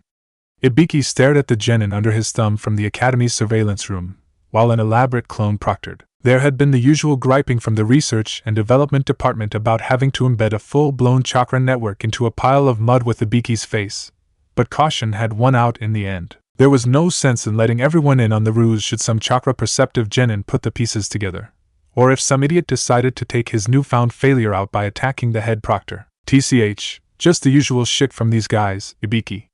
"You're slipping, that's what I think," the man's lone companion spoke up. Konoha's head of intelligence rolled his eyes at his subordinate's voice. "I don't make the questions, Anko, just the final one. Over half of this group will be gone by the time I'm done. Care to bet on that?" The purple-haired woman tossed him a devilish smirk. "No. Come on. No means no, Anko. You're no fun." She pouted, though the cuteness was entirely lost on Ibiki. It was likely because he worked with her. Beyond the otherwise pretty face lay a mind that was as twisted as any in the shinobi world, easily as twisted as his own or even more so. In his lower moments he wondered if such a thing was conducive to loyalty, before brushing it aside as he did with just about everything that was Mitarashi Anko. The woman wasn't worth much thought, it only ever led him in circles. The scarred man couldn't help his smile as he watched his doppelganger dispatch another trio of genin. "Izumo got that one," he heard Anko murmur from beside him. Ibiki nodded absently as he watched two furious wannabes join their shamed teammate. "TCH, missed it myself. You're too focused on one detail without seeing the bigger picture, Anko," the superior lectured. "You'll never catch any decent number if you don't observe how things react with each other in that room, rather than looking at one particular genin." The woman sneered. "Is that what you told those losers when you were teaching them?" She nodded to the group of examiners. His smug silence was all the answer she needed, and the sneer morphed into a scowl. It transformed into disgust as she moved her eyes to a different feed. "God, I wish we could fucking disqualify the goddamn bloodlines. Fuckers don't have an original bone in their bodies." Ibiki's own eyes moved to where Anko's rested, watching as two Hyugas and the last Uchiha took full advantage of their eyes. Exasperation crept up the man's spine at his subordinate's familiar hatred of all things Kekkei Genkai. It was speculated that Orochimaru's ruthless pursuit of perfection had been largely due to the abundance of skilled bloodline users in Konoha. It was predictable that Anko, who hated everything that had to do with her former sensei, would come to resent the people who embodied the reason for the man's betrayal. It was unreasonable, however, and Ibiki sighed. They can't be blamed for using what they were born with.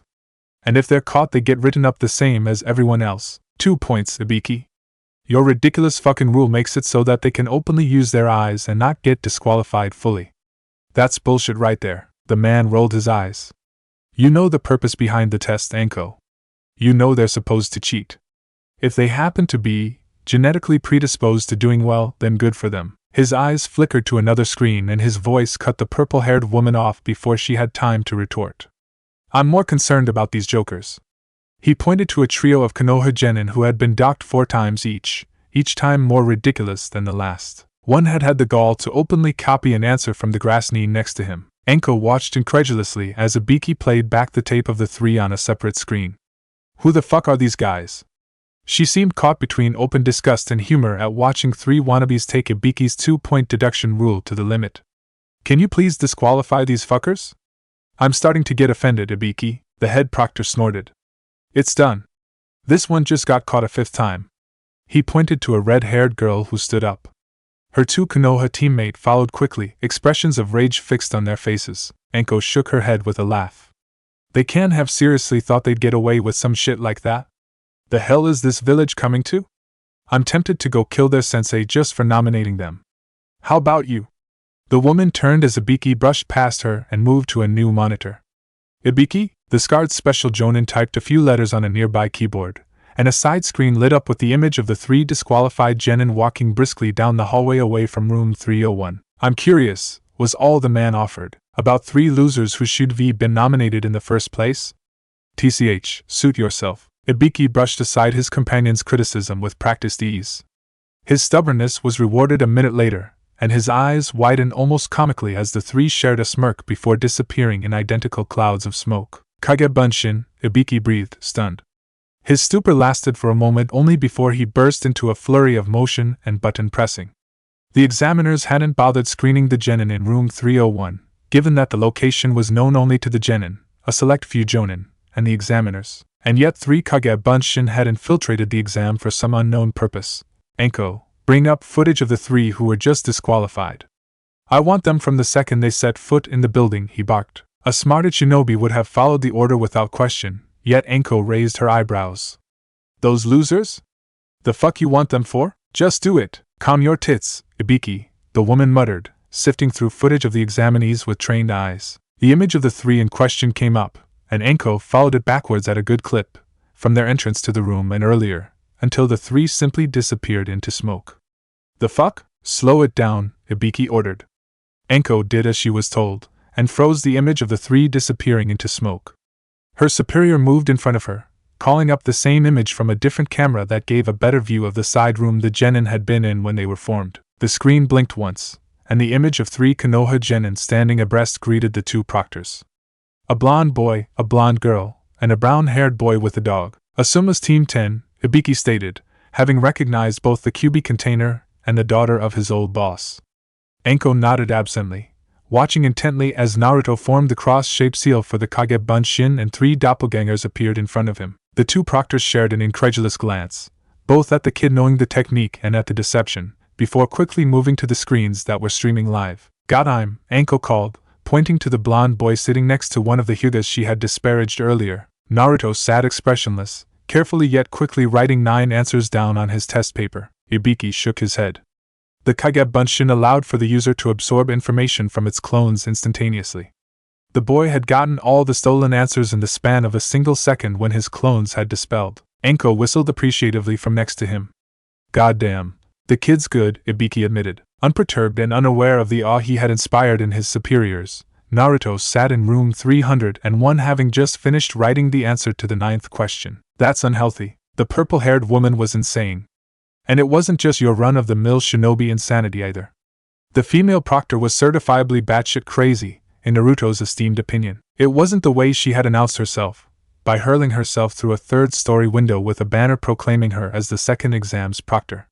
It wasn't the way she dressed, a full fishnet bodysuit covered only by a beige trench coat that was doing a wonderful job of distracting most of the male applicants. And it wasn't even the glint of something in her eyes that let everyone who looked at her know that this woman was dangerous, and not just in the usual ways. No one should ever look at the forest of death with that kind of familiar fondness, Naruto concluded, shaking his head. Training Area 44 was referred to as such by anyone who had had the honor of visiting it, Naruto knew. And it was held as gospel that if you were good enough to make it from one side to the other, avoiding the multitude of murderous beasts, plants, and leftover traps from hundreds of shinobi who had trained there in the past that no one had disabled, you were probably good enough to be considered for chunin. At least we won't be stuck behind a desk for this one, he muttered, rubbing his temples. His teammates nodded when they heard. None of the 3 were fond of written tests, and the one they had just come through had been more trying than usual. True that, Kiba agreed. That was fucking annoying, Ino scoffed. Says the guy who had his dog get all the answers for him. Dunno how your stupid ass didn't get us all disqualified for that stunt. 2 points, you dumb blonde. Even if they saw Akamaru, they only could have docked us 2 points for cheating once. Kiba was all smug satisfaction after having figured out the gaping loophole in the test's rules. Ino wasn't about to let him stay that way without a fight. Yeah, 2 points. That's 2 points that I wasn't docked, because I used something more subtle than putting my goddamn dog on my head. Cause possessing Sakura is subtle? I'm surprised the bitch hasn't decked you yet. As if she could, idiot, and it doesn't have to be subtle to her. Just so long as the examiners didn't catch it, Ino replied with confidence. Naruto rolled his eyes and sighed. He had little doubt that the examiners had caught Ino red-handed, and that the same 2-point rule had kept her from being immediately disqualified just like it had Kiba. But his head was throbbing. His stupid clones had dispelled all at the same time, the idiots, and he really wanted no part of his teammates' arguments on the best of days. Absently, he wondered at his own chosen method to pass the first exam. Keeping his clones active throughout the first exam had turned out to be a stroke of genius, if an inadvertent one, and while they had made sure to be well away from the examination room when they dispelled, there was still the possibility that they had been followed or otherwise seen, and it was as Naruto was lost in thought, only half listening to the crazy proctor describe their next torture, that he heard the whistle of a kunai through the air and felt the telltale signs of someone using shunshin to appear behind him. The blade stung as it neatly sliced his cheek, but Naruto disregarded it as he surreptitiously drew one of his knuckle knives in anticipation of what was by far the greater threat. The blonde thrust his blade backwards quickly, and withheld a triumphant smirk as it softly pressed into the flesh of his attacker just as he felt the cold metal of a kunai touch his throat. Naruto started as he felt warm breath on his ear, and only managed to refrain from activating his wind chakra and skewering the person when he recognized the husky voice of the proctor. As it was, he upped the pressure of his knife significantly when she licked his face. "The fuck, I do love the way blood feels as it rolls over the tongue," she whispered. "And that means you're not a clone." Naruto stiffened as his deception was revealed. "Thought you got away with that one, did you, runt? Let me tell you something, kiddo, this is the big leagues, and it's tough guys like you whose blood usually gets spilled all over this forest." The last part was said loudly for the benefit of their audience, the entire assembled group of genin. The message was received loud and clear, if the outbreak of muttering was any indication. It seemed all the proctors were gifted at making the genin doubt themselves. Naruto stumbled a step as Anko roughly pushed him off of her. The blonde reholstered his drawn knife and met her eyes. There was a glint in them. It was different from the maddened one that had been there previously, though Naruto couldn't quite put his finger on it. She looked like she was weighing a decision, definitely sizing me up for something.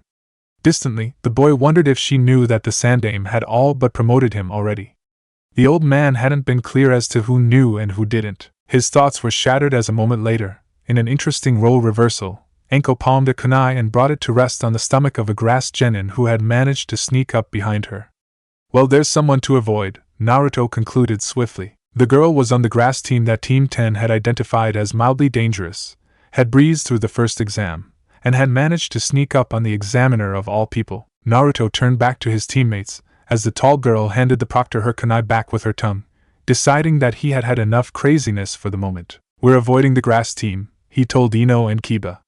Both looked like they wanted to know what the hell had just happened, but Naruto's tone brooked no argument, and neither wanted to draw his annoyance at this point. Both of them knew they were on a short leash after the long bitch fest they had put him through with regards to Yamato. "Listen up, maggots!" The proctor was talking again, passing out stacks of paper. "Each team gets one scroll, either a heaven or an earth. You have 5 days to retrieve the scroll that is opposite to yours and get to the tower at the center of the forest. Only teams with both scrolls will pass this portion." She stopped at the front of the group, having finished passing out the sheets of paper. Naruto received his as they made their way backwards.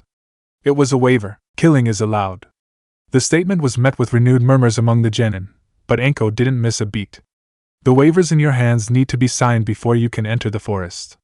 If the threat of death is too much for you, you can quit." The last sentence left nothing to the imagination as to what she would think of you if you decided to cut your losses. Finally, only a full team can pass.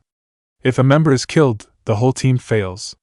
If a member is unable to continue otherwise, the whole team fails. A devilish smirk split her face as she surveyed the genin in front of her. "Try not to end up dead, kiddies. Now, one representative from each team will come up and receive their assigned scroll." Naruto locked eyes with Kiba for an instant, and knew they were on the same page. "Let's go, Akamaru," the Inuzuka said. The dog ninja bent down to pick up his puppy, slipping his free hand into a side pouch as he did so. Ino rolled her eyes as Kiba bounded forward, pushing and shoving his way to the front of the crowd amidst more than a few grumbles from the other genin. "Idiot's gonna kill us all with that attitude," she mused. Naruto shook his head a bit fondly, and turned to Ino with a slight smile. "Funny, thought the same thing about you when we first started," he said. It was a testament to how much Ino had grown that she was able to laugh. "People change. And Asuma managed to give me a pretty solid wake-up call," Naruto snorted. "Must have been big." "You were ready to jump Sasuke's bones back in the academy," Ino shrugged. "Guess so. Like I said, people change, and there are other bones I'd rather jump these days." The girl's face was straight as a board as she said it, and she casually buffed her nails on her purple top. A raised eyebrow was tossed Naruto's way, and the boy couldn't help the flush that crept up his neck and across his cheeks. He was saved from total embarrassment, however, as Kiba reappeared with their scroll and reasserted some form of sanity. "Got it," he announced, drawing Ino and Naruto from their byplay. "Heaven," the boy whispered. Both Ino and Naruto nodded, their attention fully on the coming task. "I'll take it for now," Naruto said. "We'll switch holders every hour, but there'll probably be a mad rush at the start." It went unsaid that Naruto was easily the most skilled of the team, and thus was the most logical choice to hold on to their metaphorical meal ticket. Ino and Kiba nodded resolutely, and the three moved to the nearest open gate. A single, nondescript chunin manned it, and he didn't react in the slightest to Team 10's arrival. "So how many did you mark?" Naruto asked Kiba the second they were out of hearing range of any and all genin. 13 definitely, Kiba stated with certainty.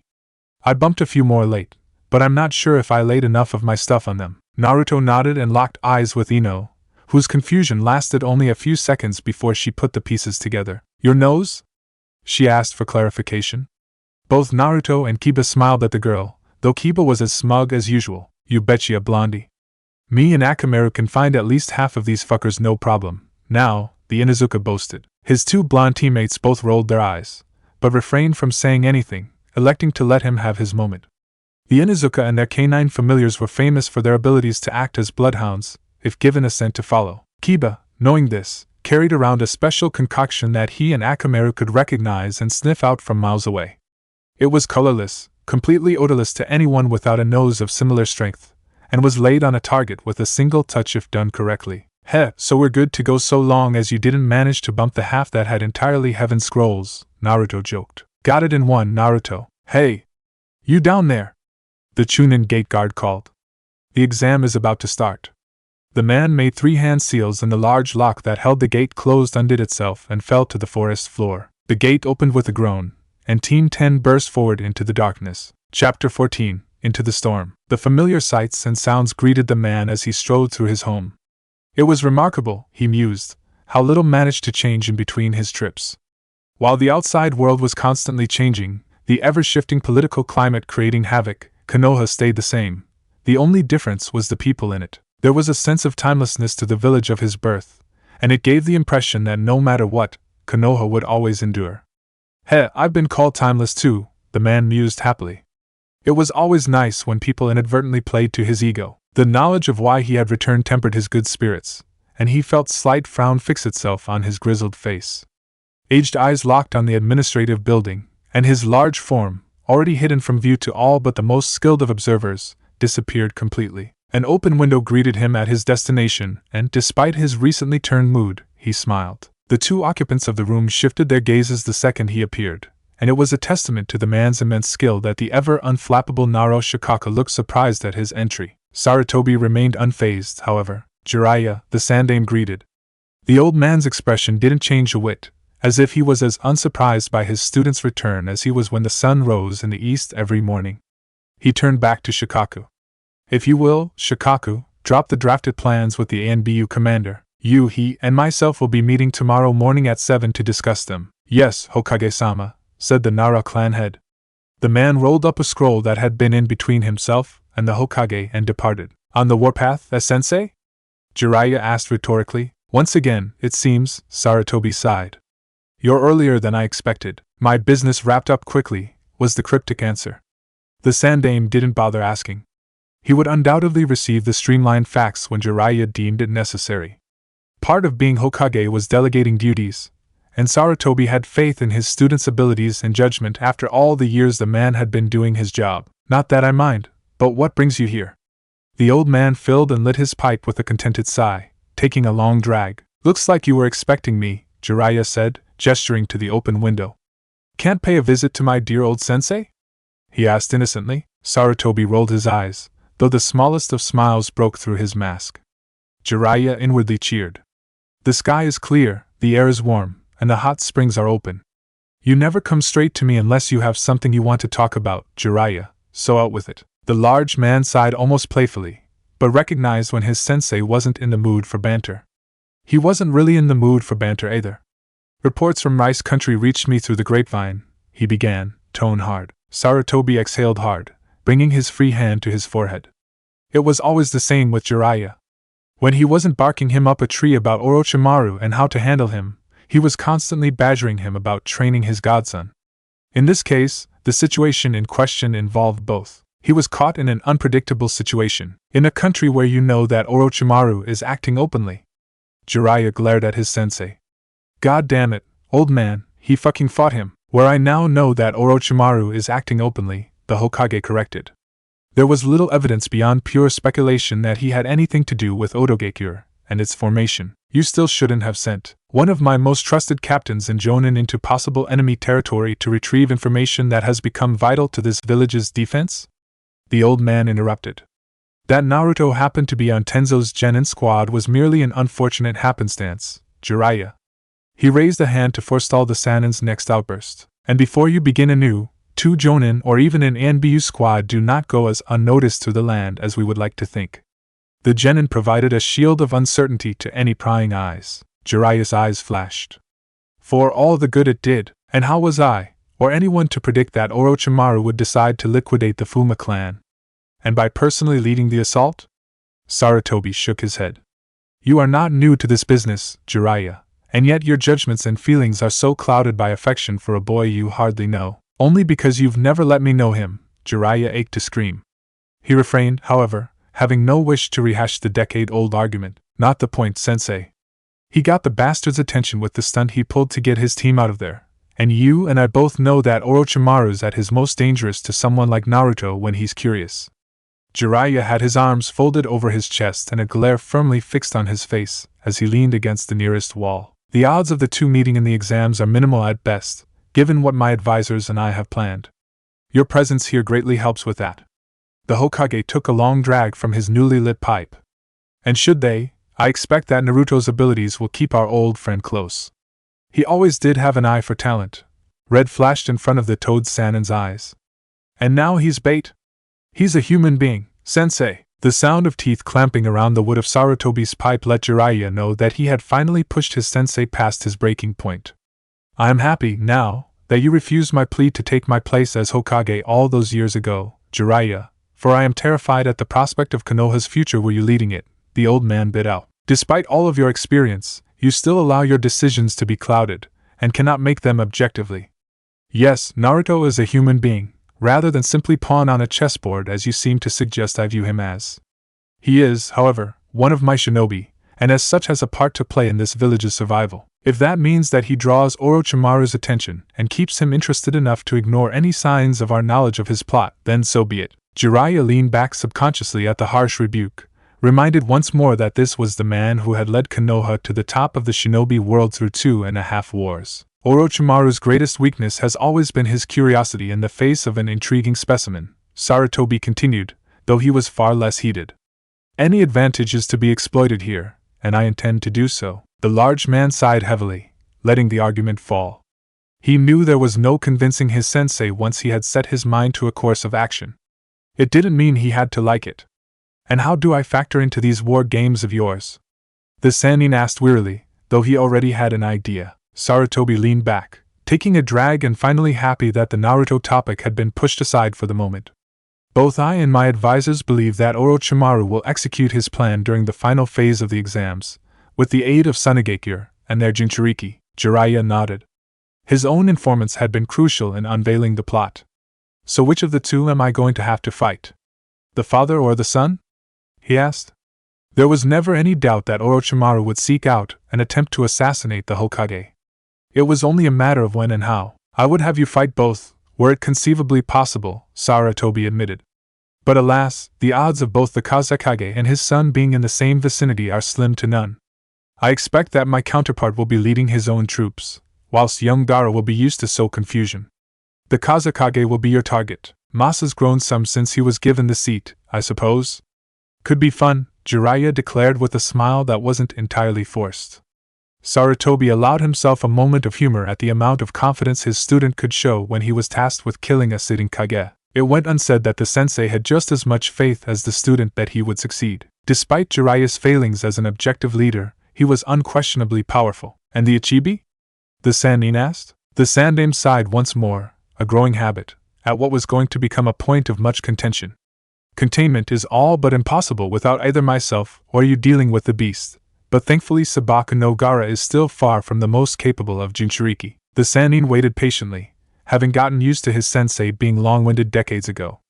Get on with it already, he pleaded. He'll be matched up against the most capable Konoha genin when he reaches the finals. You mean Naruto, Jiraiya interrupted hastily. He felt the stirrings of his anger once more. There's a possibility that either Hyuga Niji or Uchiha Sasuke will prove themselves in the second exam. Right, and all the big five are gonna end up as allies in a war. Sensei, don't bullshit a bullshitter, Jiraiya exclaimed.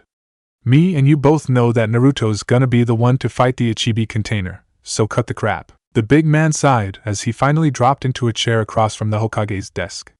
Indeed he is, Jiraiya, Sarutobi placated. But he will not be alone. You may not recall, but one of Orochimaru's old experiments with the Shodai's chakra yielded one positive result. The ANBU captain, Tenzo, the Sannin confirmed quickly. With his Mokutan he should be able to handle the container on his own. His suppression skills have yet to be tested, the Hokage said simply. He has shown remarkable control over the Shodai's ninjutsu considering he was not born with the talent. Prodigious skill really, but we've never had the opportunity to test what was the most potent of my sensei's abilities. Subduing Sabaku no Gaara will be his task and his alone, but to have a Jinchuriki of our own to support him only makes sense. The matchup will allow for Naruto to be close at hand in the opening stages should Tenzo fail. Jiraiya made a face at the term for his godson, but smothered his displeasure. So I take it this is why I was recalled? Sarutobi nodded solemnly. Indeed. He'll need training, for even as competent as Naruto is, I don't wish to leave him at the mercy of Gaara's madness should something prevent Tenzo from acting. The Sannin shook his head. And you can't think of anything better than matching Naruto up with an unstable container? Surely there's another option. Jiraiya flinched as Sarutobi's arms were thrown skyward. And what would you have me do instead? My Jonin all need to be in strategic locations to help command the chunin when the battle begins. ENBU will be stretched thin with their own assignments, and all of this is to be kept absolutely secret for us to have any hope of survival. The Sandaime stood abruptly and strode to his window that overlooked the village. There are no good options, Jiraiya. There is no great upside to any possible scenario involving the Ichibi that doesn't leave the village unacceptably vulnerable in some other way. There's always assassination, Jiraiya murmured without feeling. You know as well as I that it's not plausible. Any attack on the container would be considered an act that would potentially drag us into a fourth great war, Sarutobi sighed. The same holds true for an attack on the Kazekage, and the possibility of both finding and eliminating Orochimaru before the battle is non-existent. The Sannin shook his head. He's really outdone himself on this one, hasn't he? Sarutobi said nothing in response. Naruto was starting to think that he'd jinxed the team.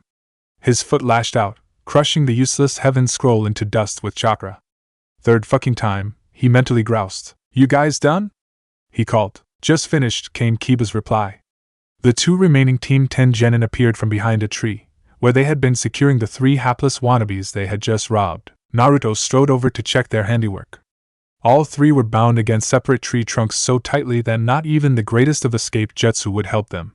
The blond boy patted the cheek of one of the unconscious genin, and nodded in satisfaction when the boy's head simply rolled from one side to the other. They were out cold, and would remain so for some time. They'll be sitting ducks, Ino said hesitantly.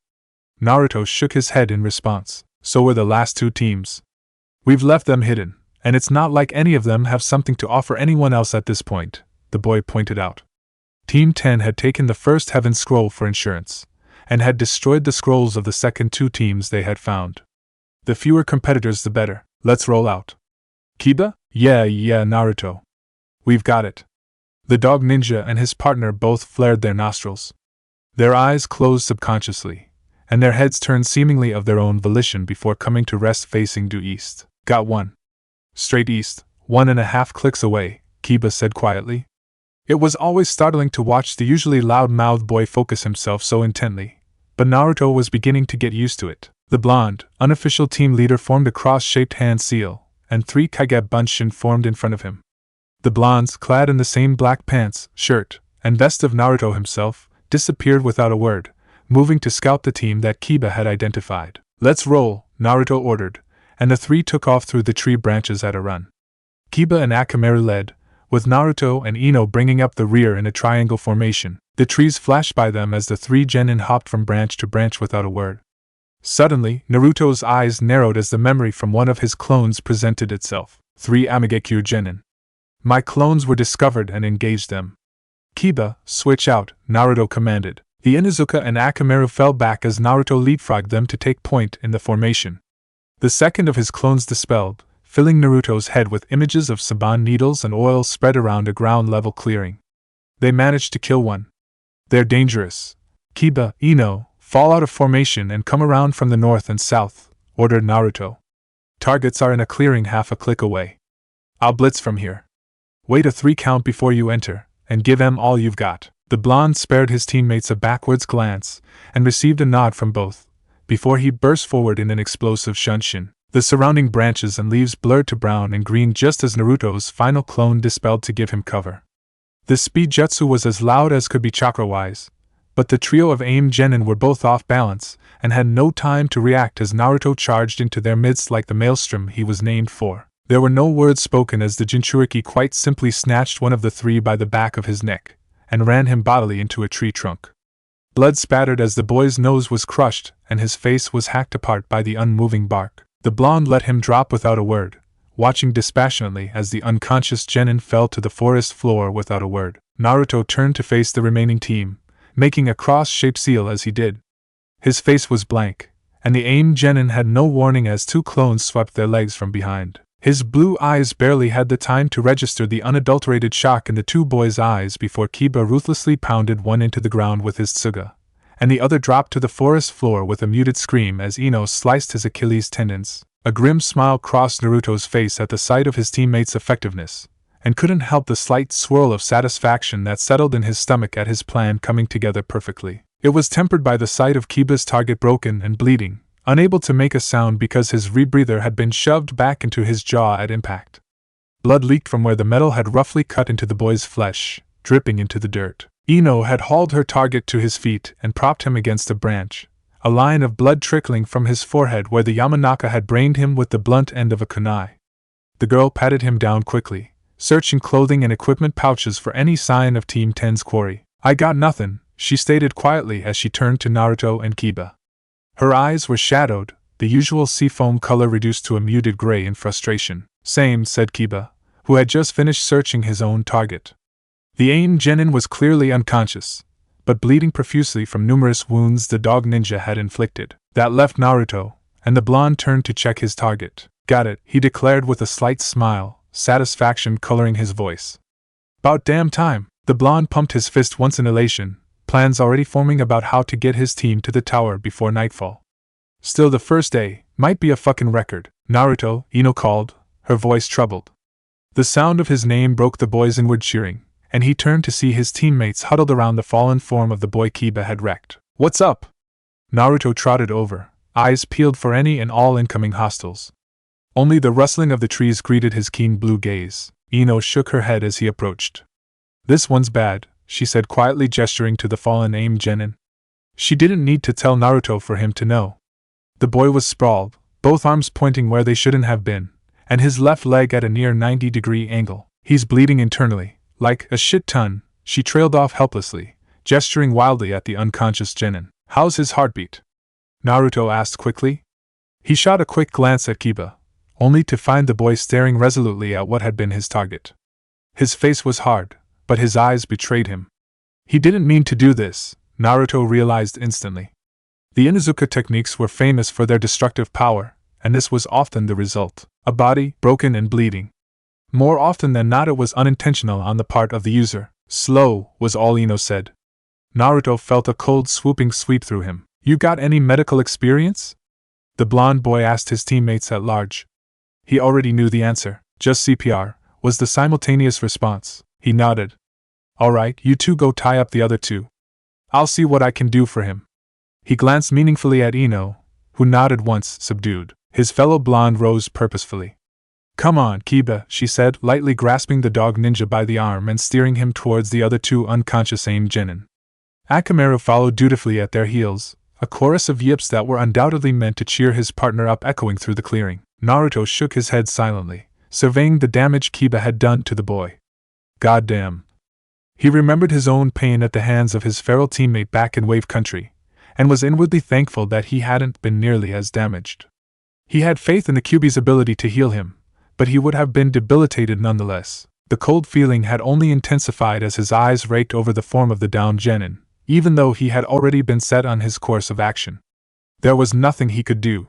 He had just as much medical training as Kiba and Ino. Naruto's right hand slipped into the unconscious aimed genin's weapons pouch and withdrew a single samban. With a sigh, the blonde gripped it tightly and drove it into the boy's chest cavity, right through the heart. The blonde genin formed two clones with a quick hand seal, and they picked the dead wannabe chunin up from both ends. Naruto approached his teammates from behind. Kiba's sharp ears picked up his footsteps first. Done then? He asked quietly. Yeah. The two clones set the body down next to the two still live examinees, who were propped against a tree trunk. Fucking A, the dog ninja muttered through clenched teeth. Naruto gripped him by the shoulder. Nothing you could have done, Kiba. The blonde pulled his teammate to his feet, exchanging a nod with Ino. His fellow blonde put the finishing touches on the knots tying remaining genin together, before rising and joining them. The Inuzuka nodded. I know, man. But it's just, fuck. Naruto spared him a sympathetic look. I know how you feel, Kiba, but there's nothing we can do about it now. Just gotta keep moving to the tower. I got it, Naruto. Kiba's eyes hardened. Let's roll out, yeah? Yeah. Let's move, Naruto ordered quietly. The trio turned northeast, and bounded forward into the tree line. The central tower in Training Ground 44 was old, very old in fact.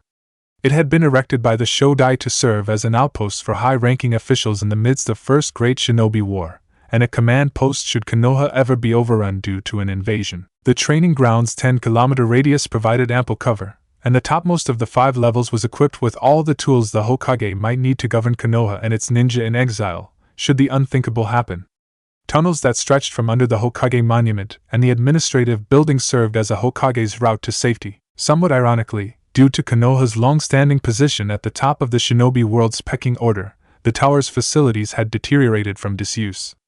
Wood that had once stood stronger than iron was supplemented by steel bars that jutted out at odd angles on the lower levels. Firm cables ran the length of the hallways, both on the ceiling and the floor, supporting and keeping the tower's shape where the steel supports would have made it buckle under their weight. As ugly as the tower might have been compared to its former glory, Naruto had to admit that the haphazard repairs translated into a plethora of hiding places and vantage points. The gap between the cabling, beams, and the original wood was often large enough for Naruto to squat comfortably, and while the gaps sometimes were too small for that, he only needed them for a few seconds at most.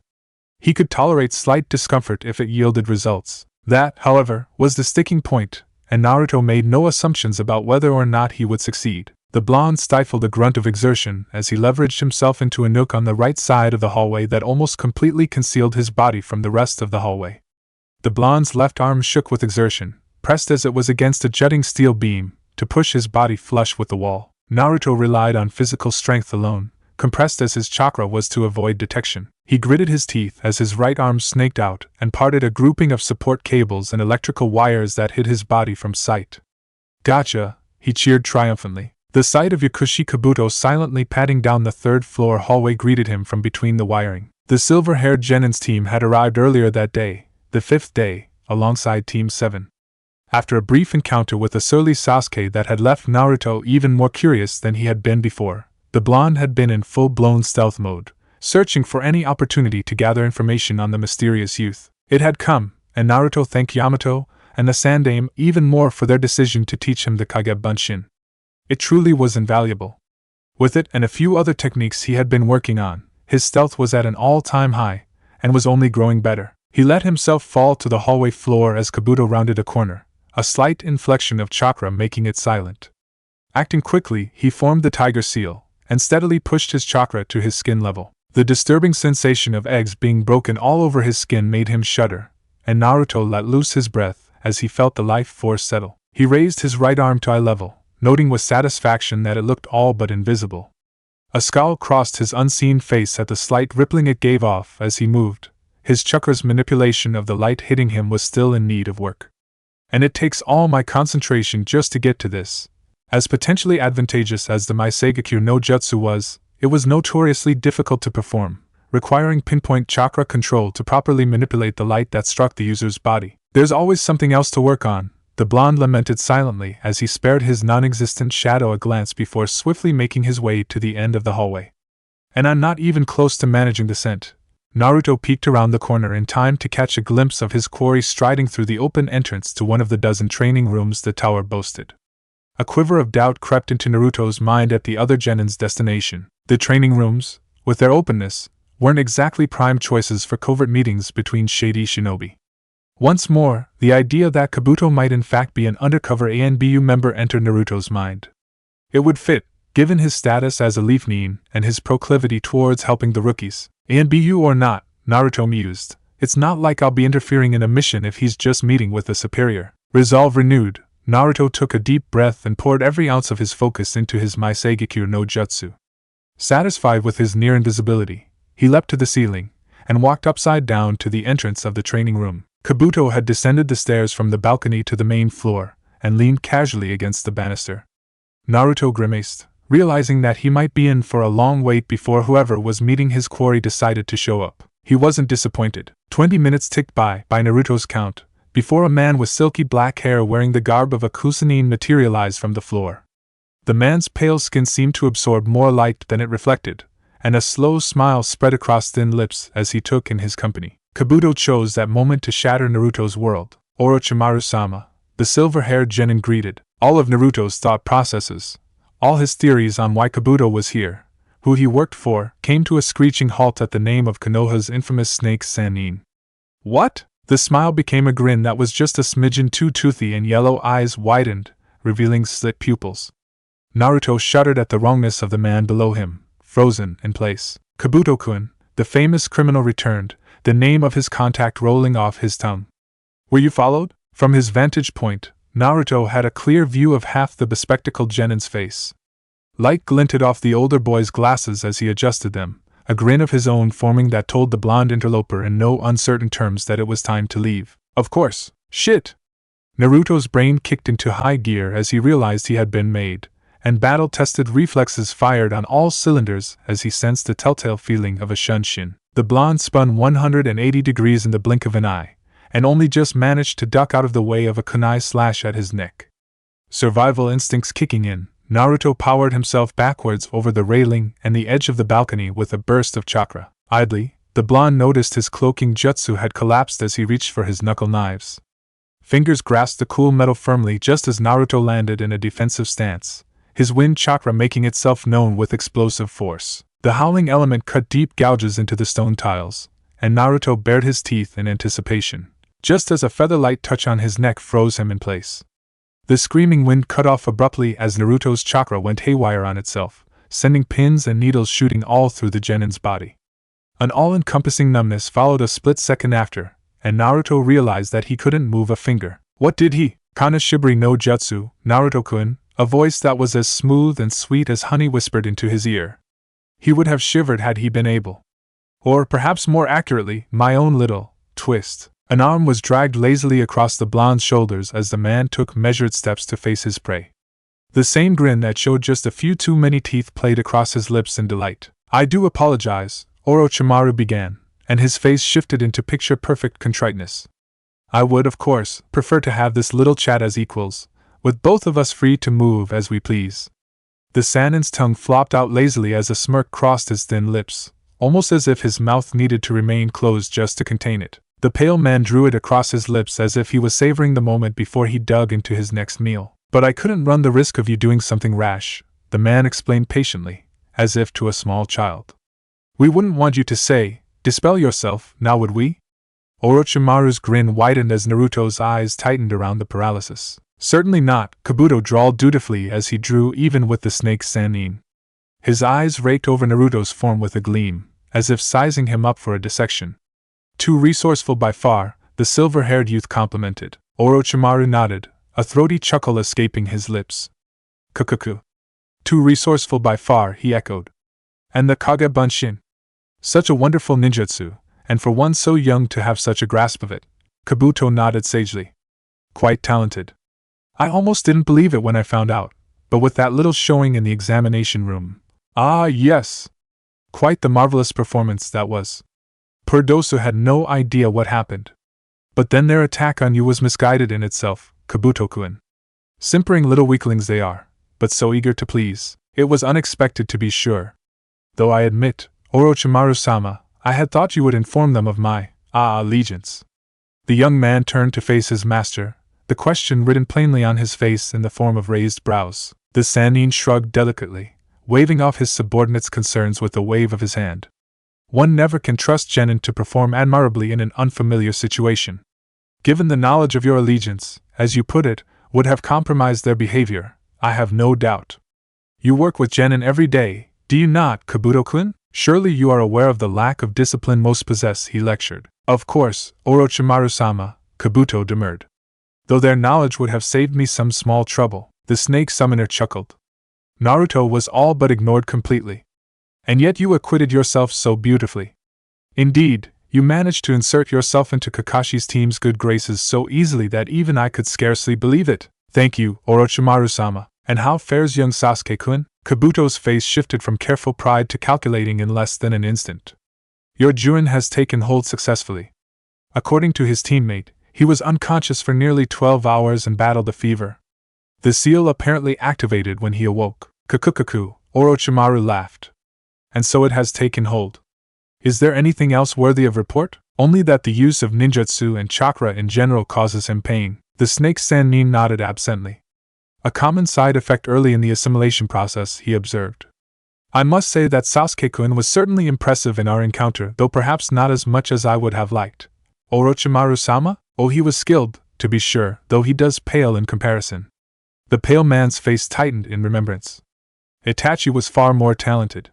Is far more talented, and I'm afraid that gap may prove to be truly insurmountable for Sasuke-kun, Orochimaru mused aloud. Cuckoo, not that it truly matters, of course. Naruto's mind was ablaze as the two carried on their conversation. Ignored as he was, he felt the stirrings of pins and needles once more, and dared to hope that the infamous criminal's ninjutsu might be wearing off. The hope was swiftly obliterated as the legend simply reached out and poked the blonde in the nose, and the numb feeling returned. Don't think we've forgotten about you, Naruto-kun, the Sannin cooed. Though we have been so very impolite, haven't we, Kabuto-kun? Quite. The young man adjusted his glasses as he regarded the Jinchuriki anew. The calculating look never faded, though a spark of interest shone brightly from behind his spectacles. It must be insulting for Naruto here, listening to us discuss his friend and not paying any attention to him. Indeed it must be. And it is unfortunate, for he is so very interesting in his own right.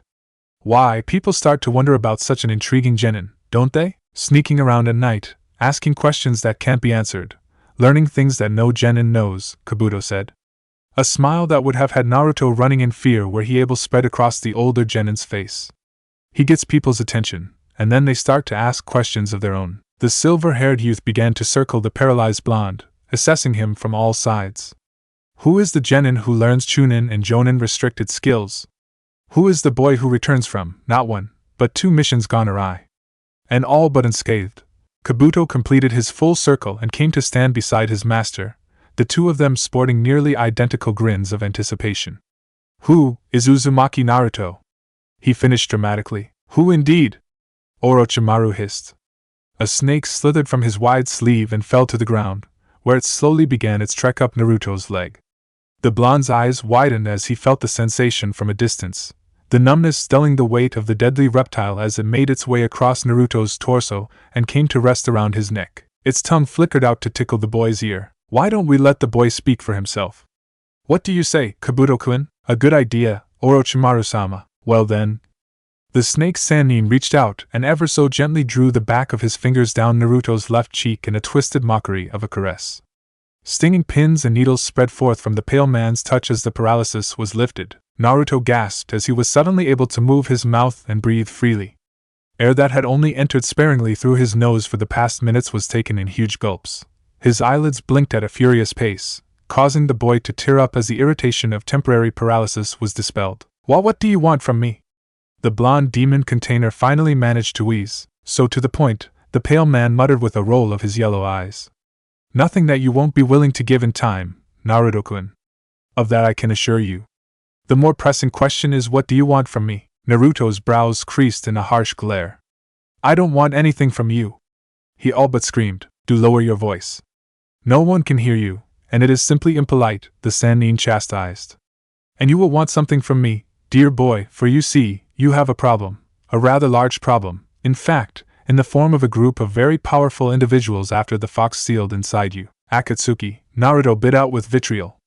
The blonde had the pleasure of seeing genuine surprise cross the infamous criminal's face. You've heard of them.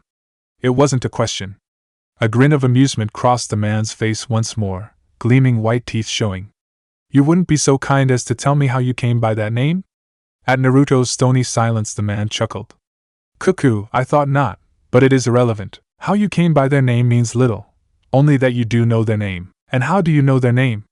Naruto asked bitingly, almost despite himself. Why, we used to work together. Orochimaru declared like it was the most obvious thing in the world. I had the privilege of being a member of their illustrious organization once upon a time, though we parted on, shall we say, less than amicable terms. And here, we come to the root of the issue, the Sannin said. Naruto held his silence for 10 full seconds before the snake around his neck hissed its displeasure in his ear. And that is, that you, Naruto-kun, are in no way, shape, or form properly trained or equipped to deal with my old comrades. The pale man gave Naruto a pitying look. You need only look at your situation now for confirmation. You stand before me, helpless. Should I wish to kill you, Kage Bunshin or no, I could, let there be no doubt as to that. Now picture yourself standing alone, against an organization of my near equals. The cold feeling of dread that was always lurking at the back of Naruto's consciousness was slowly taking hold. It was the same feeling he had gotten when watching Asuma and Zabuza go toe-to-toe at a level that was utterly beyond the scope of his comprehension. It was the feeling that told him that he was completely outclassed in every way imaginable, and that his life was in the hands of someone else. You are immensely talented, Naruto-kun. The potency of your chakra alone speaks of your enormous potential for ninjutsu. Your reserves are massive for one your age. But that talent alone will not suffice against the likes of the Akatsuki, Orochimaru lectured. You need training. Training to turn that enormous potential into a finely tuned weapon that can destroy your enemies. You mean your enemies, Naruto growled. The grin on the snake Sannin's face only widened. Our common enemy, in this case. The blonde stared at the legendary ninja, comprehending what the man was suggesting through the haze of fear and trepidation that enveloped his mind. And you're suggesting I join you? Orochimaru only spread his arms in confirmation. You're a traitor. A criminal, cuckoo. Is that how I am portrayed in the history books? The man asked, amused at Naruto's outburst. You experimented on your comrades. On Konoha ninja and civilians. Naruto burst out, mind spewing out every scrap of damning information it could to declare why he would never join him. A foolish mistake, in retrospect, to be as open as I was, the man conceded. Though one that I would make time and again, for what it did for me in the end. But that alone is irrelevant.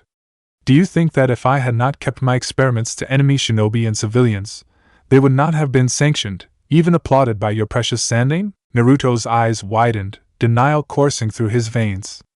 Oh yes. Your beloved village has and will continue to conduct such experiments, Naruto-kun, though they would have you believe otherwise. You're still a criminal, Naruto insisted. Orochimaru rolled his eyes. Your argument grows weak. Your yondaime, he spat with a sneer, is this village's greatest hero, and yet a villain of the highest caliber in Iwagakure. To be more relevant, a criminal in Konohagakure, myself, in this case, is a savior to hundreds in the country of rice fields, and their daimyo pays me tribute. The results of my illegal experiments have yielded medical advancements, and care for an entire nation of people who your village would see die without a care in the world. But I will indulge you in this, Naruto-kun. Indeed, From Konoha's point of view, I am a criminal who abandoned them.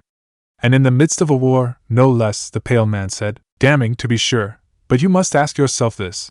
What allegiance does a man whose talent, and genius, and innovation is ignored by the very village he had served faithfully, owe to a village that does not appreciate him? Tell me, Orochimaru ordered. Naruto was silent. None, was the simple answer from the snake Sannin. For as much as the shinobi must sacrifice for his village, so too must the village recognize and reward the shinobi for his service, for his efforts to save the village from stagnation and decline. And when that does not happen, the sacred bond between shinobi and village is shattered, and the two must part. The blonde sputtered, searching for an argument, any argument that would shut the man in front of him up.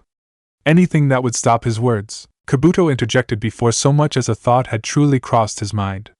Naruto, he said patiently, tying yourself to Konoha in these coming days is foolish at best and suicidal at worst. Their decline has happened, and the village is coming to an end. And with its fall, so come do the Akatsuki, seeking you as their prize, and they will have you, Orochimaru picked up.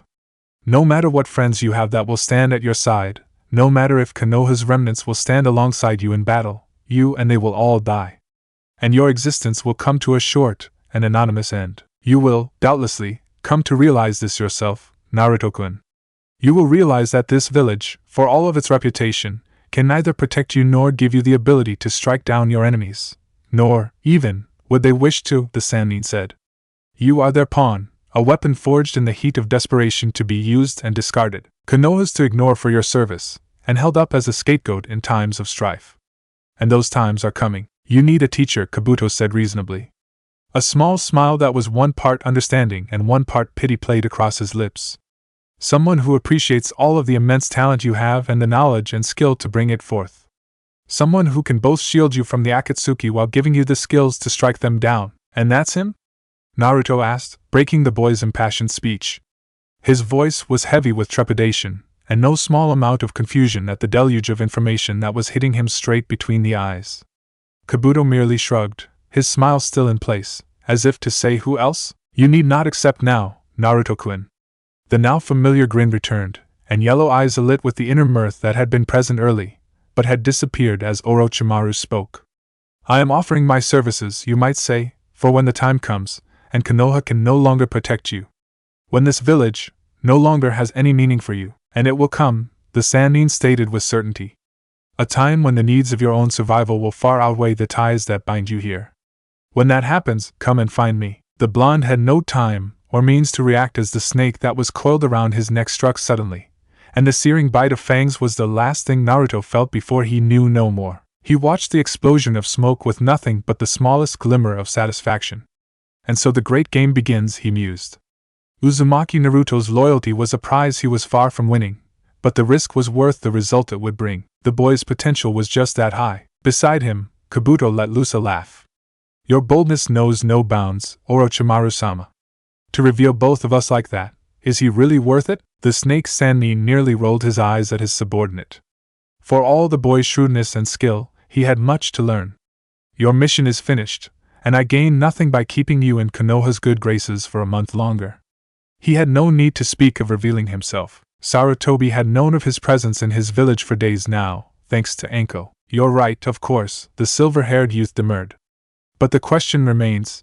The smallest twinge of irritation broke through the snake Sannin's clinical musings. Despite your best efforts, Kabuto-kun, Kimimaro is dying, and I'm afraid that the Sound Four are simply not as effective as they were with him at their head.